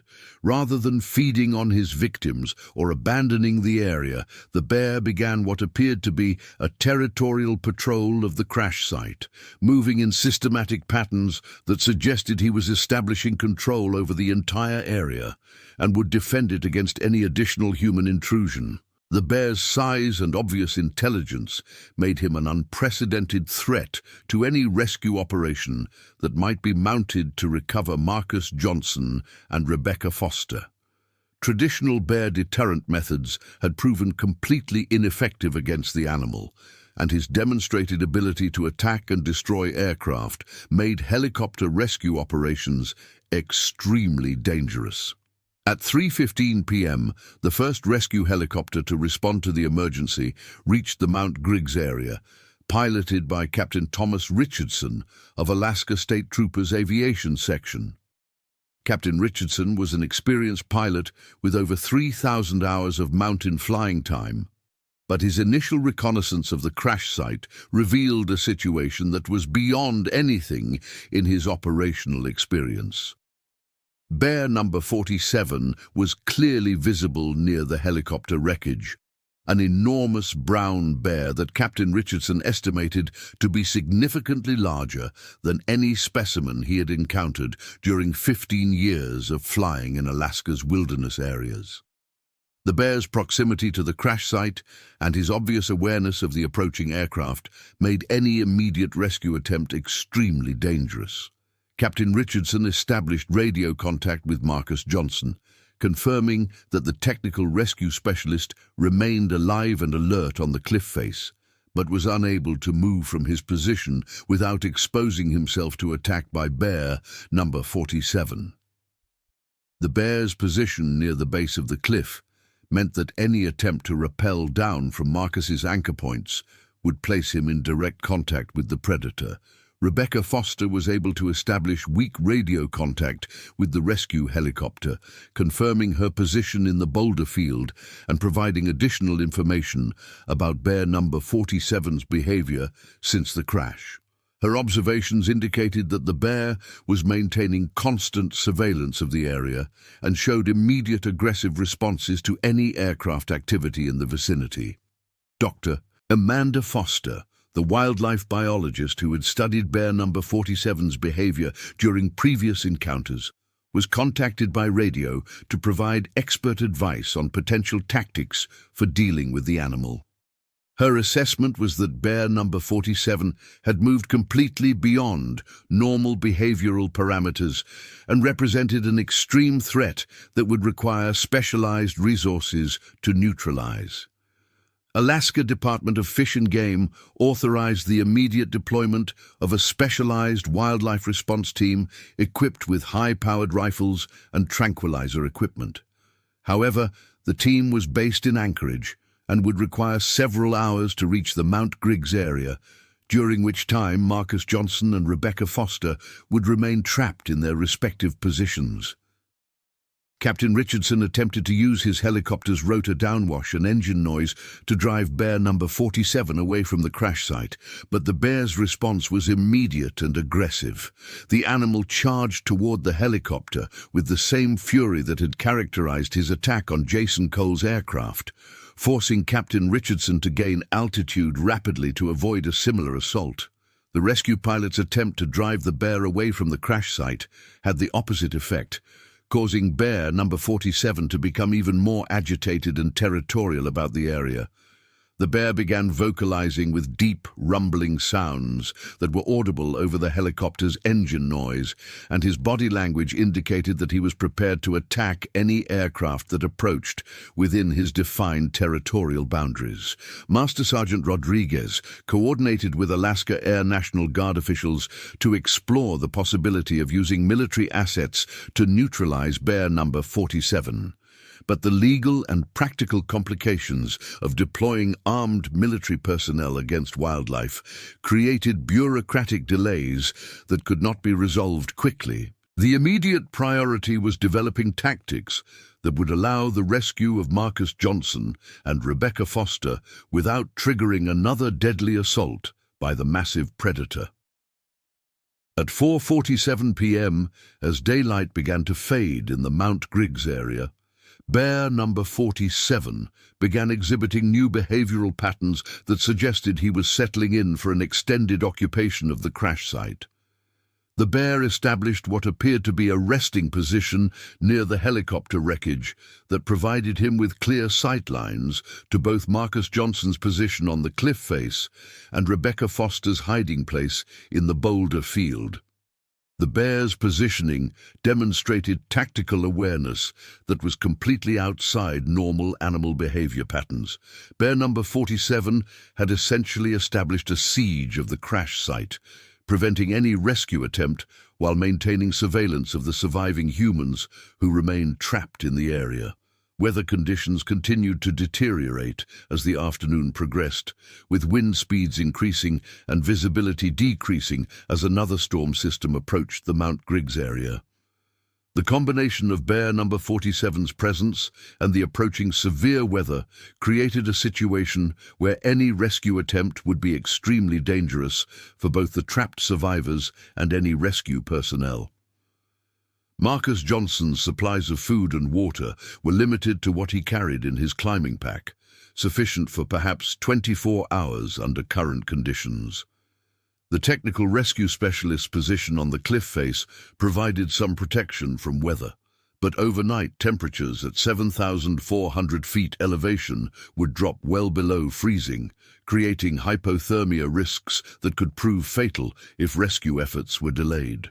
Rebecca Foster's situation was even more precarious, as her injuries and exposed position in the boulder field made her extremely vulnerable to both hypothermia and potential attack by bear number 47 if the animal decided to expand his territorial patrol to include her hiding place. Her broken arm prevented her from climbing to a more secure position, leaving her completely dependent on remaining concealed until rescue assets could neutralize the threat posed by the massive predator. The Alaska Department of Fish and Game Wildlife Response Team arrived at King Salmon Airport at 6:23 p.m., but weather conditions prevented their immediate deployment to the Mount Griggs area. The team included Dr. Richard Hawkins, a wildlife veterinarian with extensive experience in large predator management, and 2 professional hunters with specialized equipment for dealing with dangerous bears. Dr. Hawkins's preliminary assessment of bear number 47's behavior, based on radio reports from the crash site, indicated that the animal had moved completely beyond any normal bear behavioral patterns. The systematic killing of 8 humans followed by territorial defense of the crash site suggested behavioral modifications that might be related to brain injury, disease, or exposure to environmental toxins. However, the immediate priority was developing tactics that would allow the rescue of Marcus Johnson and Rebecca Foster, without triggering another deadly assault by bear number 47. Traditional approaches to dangerous bear encounters were based on animals that displayed normal behavioral responses to human presence. But bear number 47 had demonstrated that conventional wisdom was completely inapplicable to this situation. The Wildlife Response Team's equipment included high-powered rifles chambered in .375H and H Magnum and .458 Winchester Magnum, cartridges that were specifically designed for stopping dangerous large game animals. However, bear number 47's size and apparent resistance to normal deterrent methods suggested that even these powerful weapons might not guarantee immediate incapacitation of such a massive and aggressive animal. At 7:35 p.m., as darkness began to fall in the Mount Griggs area, bear number 47 began vocalizing with the deep, rumbling sounds that had characterized his previous encounters with aircraft operations. The bear's vocalizations continued for nearly 15 minutes, echoing off the surrounding rock formations and creating an atmosphere of menace that was clearly audible to both Marcus Johnson and Rebecca Foster. Captain Richardson, who had been maintaining a patrol pattern at safe distance from the crash site, reported that Bear Number 47's vocalizations were unlike anything he had heard from bears during his 15 years of flying in Alaska. The sounds had an almost primal quality that seemed to convey intelligence and malevolent intent rather than simple animal aggression. The approaching darkness created additional complications for any rescue attempt, as helicopter operations in mountainous terrain were extremely dangerous under night conditions, even without the presence of a hostile predator. However, the temperature drop that accompanied nightfall would create life-threatening hypothermia risks for Marcus Johnson and Rebecca Foster if they were forced to remain in their exposed positions until daylight. Alaska State Troopers coordinated with military officials to explore the possibility of using night vision equipment and specialized tactics that might allow rescue operations to proceed despite the darkness and Bear Number 47's presence. However, the technical and logistical challenges of such an operation were enormous, particularly given the animal's demonstrated ability to attack and destroy aircraft. At 8:52 p.m., Rebecca Foster's radio transmissions began to show signs of hypothermia-induced confusion and disorientation. The communications specialist's injuries and exposed position in the boulder field were taking a severe toll on her physical condition, and her broken arm prevented her from moving to generate body heat or improve her shelter situation. Dr. Whitmore's medical expertise, which could have been crucial for providing guidance on hypothermia treatment, had been lost when Bear Number 47 killed her during his assault on the helicopter wreckage. The remaining rescue personnel had basic medical training but lacked the specialized knowledge necessary to provide effective remote medical support for Rebecca's deteriorating condition. Marcus Johnson's position on the cliff face provided somewhat better protection from wind and weather, but his supplies were also limited, and his exposure to overnight temperatures in the 20-degree range would create serious hypothermia risks if rescue efforts were delayed beyond the following morning. The technical rescue specialist established a regular communication schedule with Captain Richardson, checking in every 30 minutes to provide status updates and confirm that Bear Number 47 had not attempted to climb up to his position on the cliff face. However, the bear's demonstrated climbing ability during the original attack made Marcus's elevated position less secure than would normally be the case. Bear Number 47's behavior during the night hours was monitored using thermal imaging equipment aboard Captain Richardson's helicopter, revealing that the animal maintained constant surveillance of the crash site throughout the darkness. The bear's positioning and movement patterns indicated tactical awareness that was completely outside normal animal behavioral parameters. The thermal imaging revealed that Bear Number 47's body temperature was significantly higher than normal for brown bears, possibly indicating metabolic changes associated with his hyper-aggressive behavior. Dr. Hawkins suggested that the animal might be experiencing physiological stress that was contributing to his abnormal behavioral patterns, but the immediate implications of this observation were unclear. At 11:47 p.m., weather conditions deteriorated to the point where helicopter operations became impossible even with night vision equipment. Wind speeds exceeded 40 knots with gusts over 60, and blowing snow reduced visibility to near zero throughout the Mount Griggs area. Any rescue attempt would need to be postponed until weather conditions improved, likely not before the following afternoon. The weather delay created a critical situation for both Marcus Johnson and Rebecca Foster, as their exposure to sub-freezing temperatures and high winds would likely prove fatal if extended beyond 12 to 18 hours.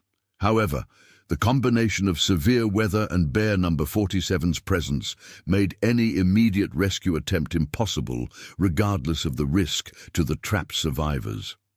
Master Sergeant Rodriguez coordinated with National Weather Service officials to obtain detailed forecasts for the Mount Griggs area, but the storm system was expected to persist through most of the following day. Wind speeds were forecast to remain above safe helicopter operating limits until late afternoon or early evening of August 16th, creating a situation where natural weather patterns might prove as deadly as the predator that had caused the original catastrophe. Rebecca Foster's radio transmission ceased at 12:23 a.m. on August 16th, either due to equipment failure, loss of consciousness, or death from hypothermia. Captain Richardson's thermal imaging equipment was unable to detect her body heat signature among the cold rocks of the boulder field, making it impossible to determine her condition without physical investigation that would require approaching within Bear Number 47's territorial range. Marcus Johnson continued to transmit status reports throughout the night, but his communications showed increasing signs of cold-induced stress and fatigue. The technical rescue specialist's military training had included survival instruction, but his current situation exceeded even the most extreme scenarios he had encountered during combat deployments. Bear Number 47 remained active throughout the night, despite the severe weather conditions, patrolling the crash site and responding aggressively to any aircraft activity in the area. The Bear's persistence in maintaining territorial control, despite temperature and wind conditions that would normally cause bears to seek shelter, demonstrated the extent to which his behavior had departed from normal patterns. Dr. Hawkins consulted with wildlife experts throughout North America regarding Bear Number 47's behavioral characteristics, but none could provide guidance for dealing with an animal that had demonstrated such systematic aggression toward humans, combined with apparent immunity to normal deterrent methods. The situation was unprecedented in documented wildlife encounters anywhere in the world. The Alaska Department of Fish and Game authorized the use of any necessary force to neutralize Bear Number 47, recognizing that the animal's behavior posed an extreme threat to public safety that extended far beyond the immediate rescue situation. However, the practical implementation of such authorization required weather conditions that would allow specialized personnel to reach the Mount Griggs area with appropriate equipment. At 3:15 a.m. on August 16th, Marcus Johnson reported that he could see lights moving in the area of the helicopter wreckage, though the source of the illumination was unclear given the remote location and the absence of any human survivors in that area. Captain Richardson's thermal imaging equipment confirmed the presence of heat sources near the crash site.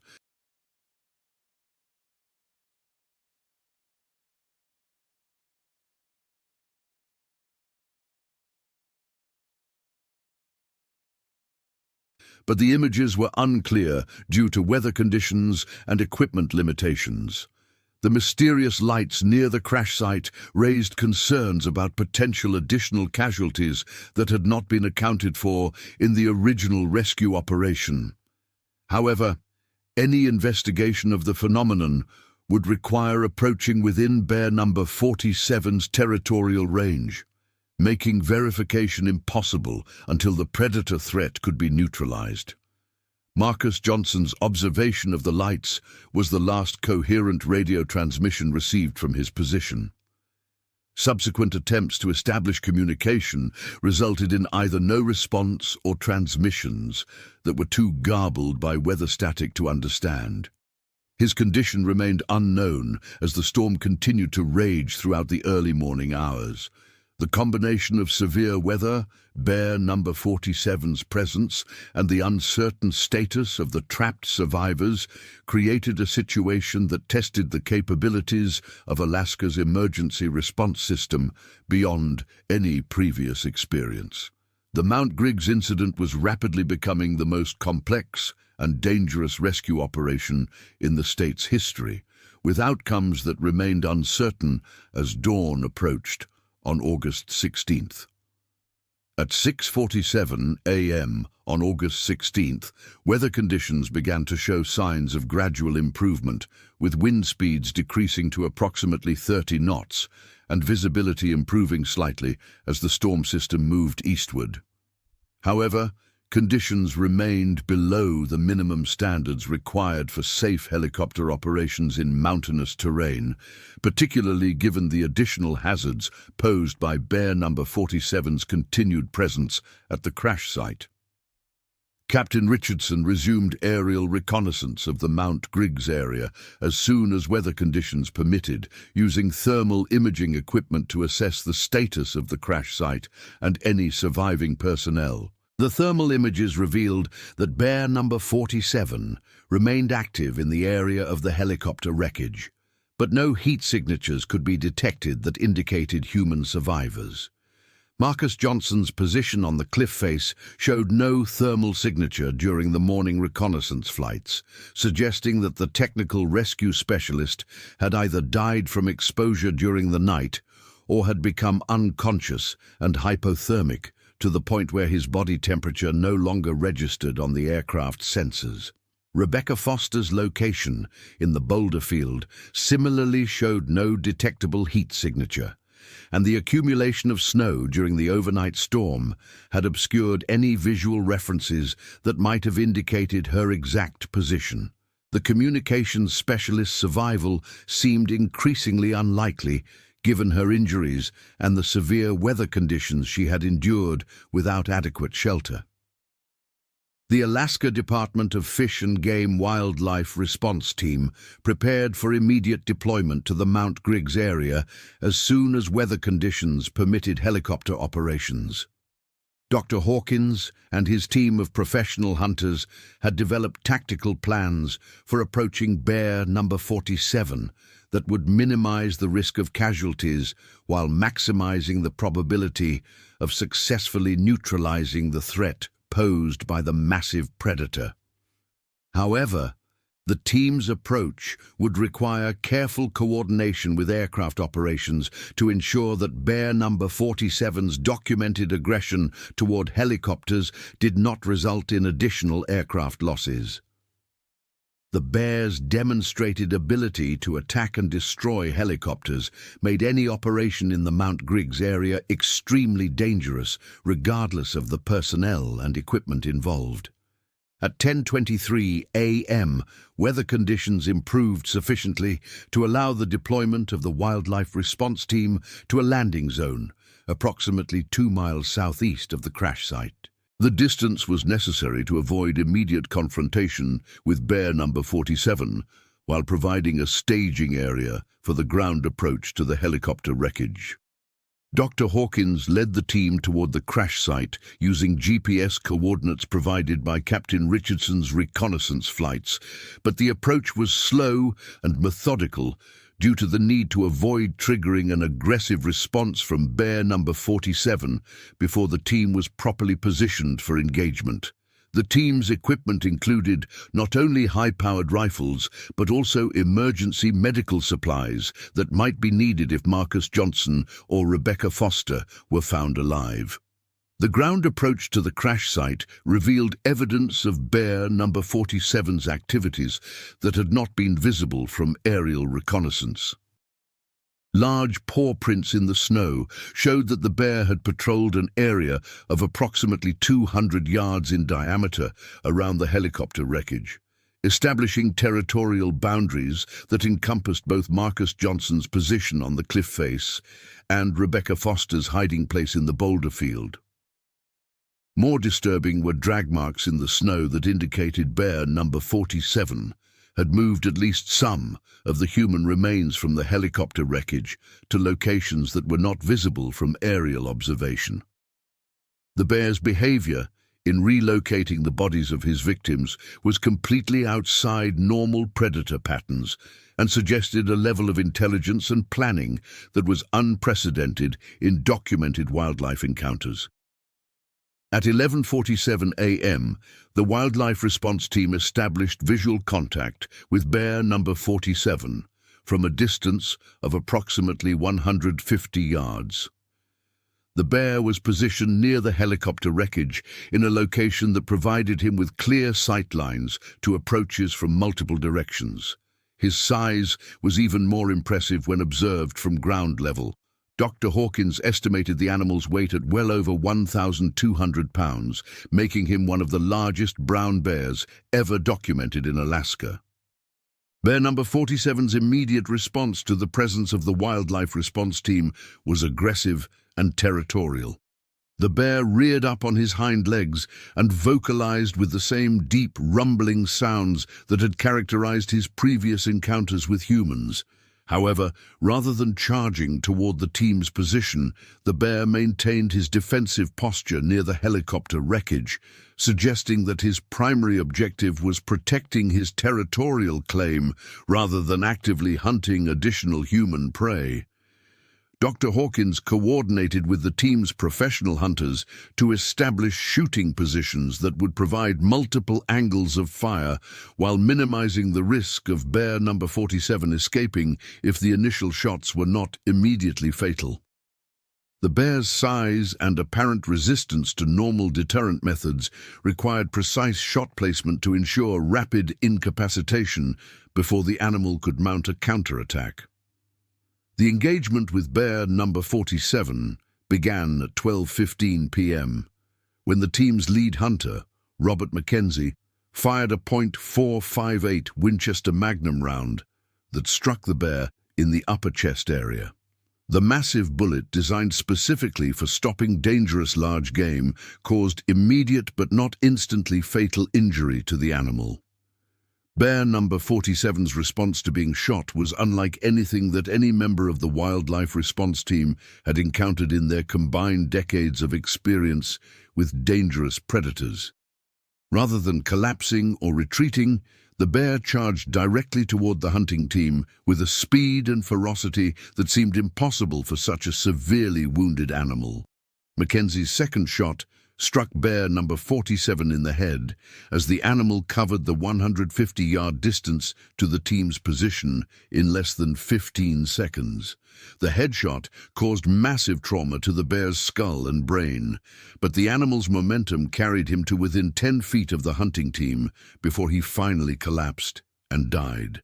The examination of bear number 47's carcass revealed physical characteristics that helped explain both his extraordinary size and his abnormal behavioral patterns. The bear's weight was confirmed at 1,247 pounds, making him the largest brown bear ever officially documented in Alaska. Additionally, the animal's brain showed evidence of abnormal growths that might have contributed to his hyper-aggressive behavior and apparent immunity to normal deterrent methods. Dr. Hawkins collected tissue samples from bear number 47's brain and other organs for later laboratory analysis, hoping to identify the biological factors that had transformed a normal brown bear into a predator capable of systematically hunting and killing humans with unprecedented efficiency. The scientific investigation would take months to complete, but the immediate threat had been neutralized. With bear number 47 dead, the wildlife response team was able to approach the helicopter wreckage and begin the grim task of recovering the bodies of the 8 people who had been killed during the bear's assault. The systematic nature of the killings was even more apparent when the victims could be examined closely. Bear number 47 had killed each person with clinical efficiency, using just enough force to ensure death while conserving energy for continued hunting. Marcus Johnson was found alive but unconscious on the cliff face, suffering from severe hypothermia and frostbite, but stable enough to survive helicopter evacuation to medical facilities in Anchorage. The technical rescue specialist's survival was largely due to his military training and experience with extreme weather conditions, though his recovery would require months of medical treatment and rehabilitation. Rebecca Foster was discovered in the Boulder Field, alive but barely conscious and suffering from hypothermia, shock, and complications related to her broken arm. The communications specialist's survival was remarkable given her injuries and exposure to sub-freezing temperatures for more than 18 hours. Like Marcus, her recovery would be lengthy and difficult, but her injuries were not life-threatening once proper medical treatment was provided. The recovery operation required multiple helicopter flights to transport the bodies of the 8 victims and the 2 survivors to medical facilities and morgues in Anchorage. Each flight was conducted with extreme caution, as the psychological trauma experienced by the surviving flight crews made any operation in the Mount Griggs area extremely stressful for personnel who had witnessed or heard about Bear No. 47's capabilities. The investigation into the Mount Griggs incident would continue for months, involving multiple agencies and experts from throughout North America. The systematic killing of 8 people by a single predator was unprecedented in documented wildlife encounters, raising questions about predator behavior, wilderness safety protocols, and emergency response procedures that would have implications far beyond Alaska's borders. Dr. Foster's behavioral analysis of Bear No. 47 would eventually identify several factors that may have contributed to the development of hyperaggressive syndrome in the animal. Environmental stresses related to climate change, human encroachment into traditional bear habitat, and possible exposure to industrial pollutants were all considered as potential triggers for the behavioral modifications that had transformed a normal brown bear into an efficient human predator. The Mount Griggs incident would result in significant changes to wilderness rescue protocols throughout Alaska and other areas with large predator populations.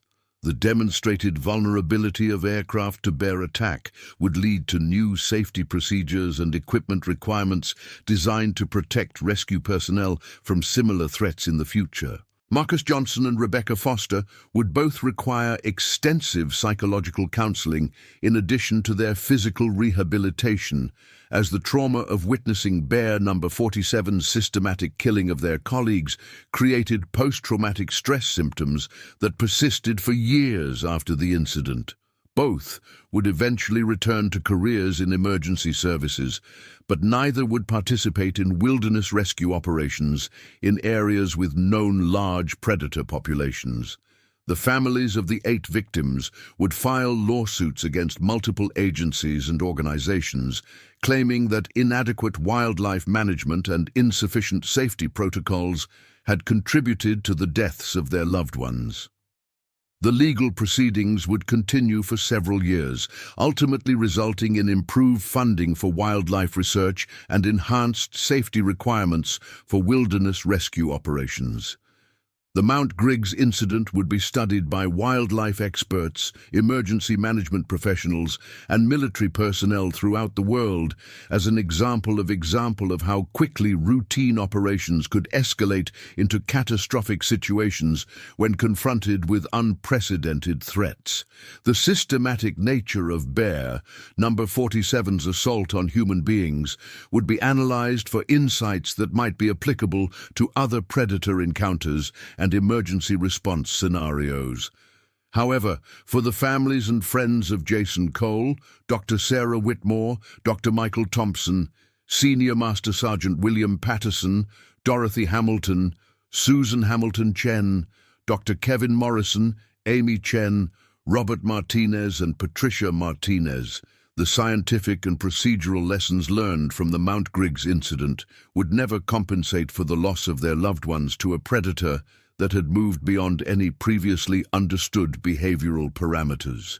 The wilderness areas of Alaska would continue to attract adventurers, researchers, and rescue personnel who understood that the risks inherent in such activities were part of the price paid for exploring some of the last truly wild places on Earth. However, the Mount Griggs incident would serve as a permanent reminder that even the most experienced professionals could encounter threats that exceeded their training, equipment, and imagination. Bear No. 47's carcass was eventually transported to the University of Alaska Fairbanks for detailed scientific examination, where researchers hoped to identify the biological and environmental factors that had created such an unprecedented predator. The bear's massive skull would be preserved as a specimen that documented the largest brown bear ever recorded in Alaska, though the circumstances of his death would ensure that his legacy was one of tragedy rather than scientific achievement.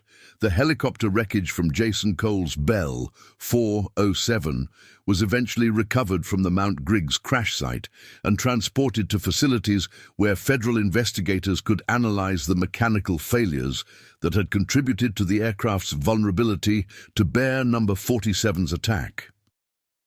The investigation would result in new design requirements for rescue helicopters operating in areas with large predator populations, though such modifications would come too late to save the lives lost on August 15, 2024. The Mount Griggs area would remain closed to recreational activities for more than 2 years following the incident, as wildlife officials conducted extensive research to ensure that no other bears in the region displayed similar behavioral abnormalities. When the area was eventually reopened, it would be subject to strict regulations and enhanced monitoring procedures designed to prevent any recurrence of the conditions that had created Bear No. 47's reign of terror. The story of Bear No. 47 and the Mount Griggs incident would eventually be documented in books, articles, and documentary films that would bring international attention to the challenges of wildlife management in Alaska's changing environment. However, for those who had lived through the experience or lost family members in the tragedy, the media attention would serve primarily as a painful reminder of events they would prefer to forget. The wilderness would endure, as it always had, indifferent to human tragedy and loss. The mountains of Alaska would continue to attract those who sought adventure, scientific knowledge, or simply the peace that could only be found in places where human influence remained minimal. But the events of August 15, 2024, would serve as a permanent reminder that in the contest between human technology and the raw power of nature, the outcome was never guaranteed to favor civilization.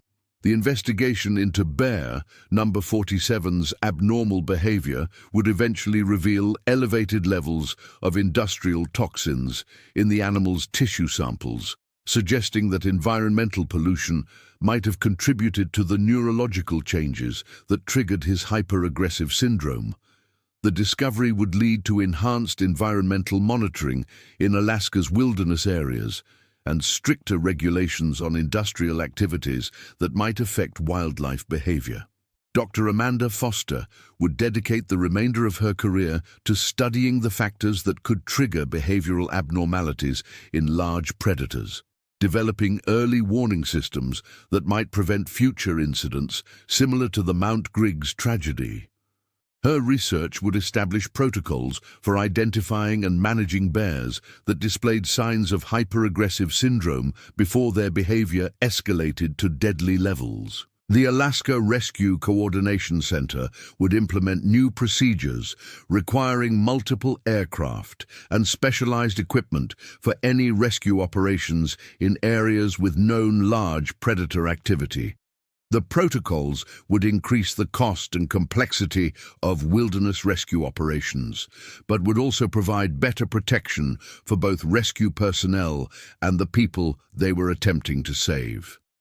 Marcus Johnson would eventually return to technical rescue work, but only in urban and suburban environments where the primary threats were mechanical and structural rather than biological. His experience at Mount Griggs would make him one of the most sought-after instructors for wilderness rescue training, though he would never again participate in operations in areas with large predator populations.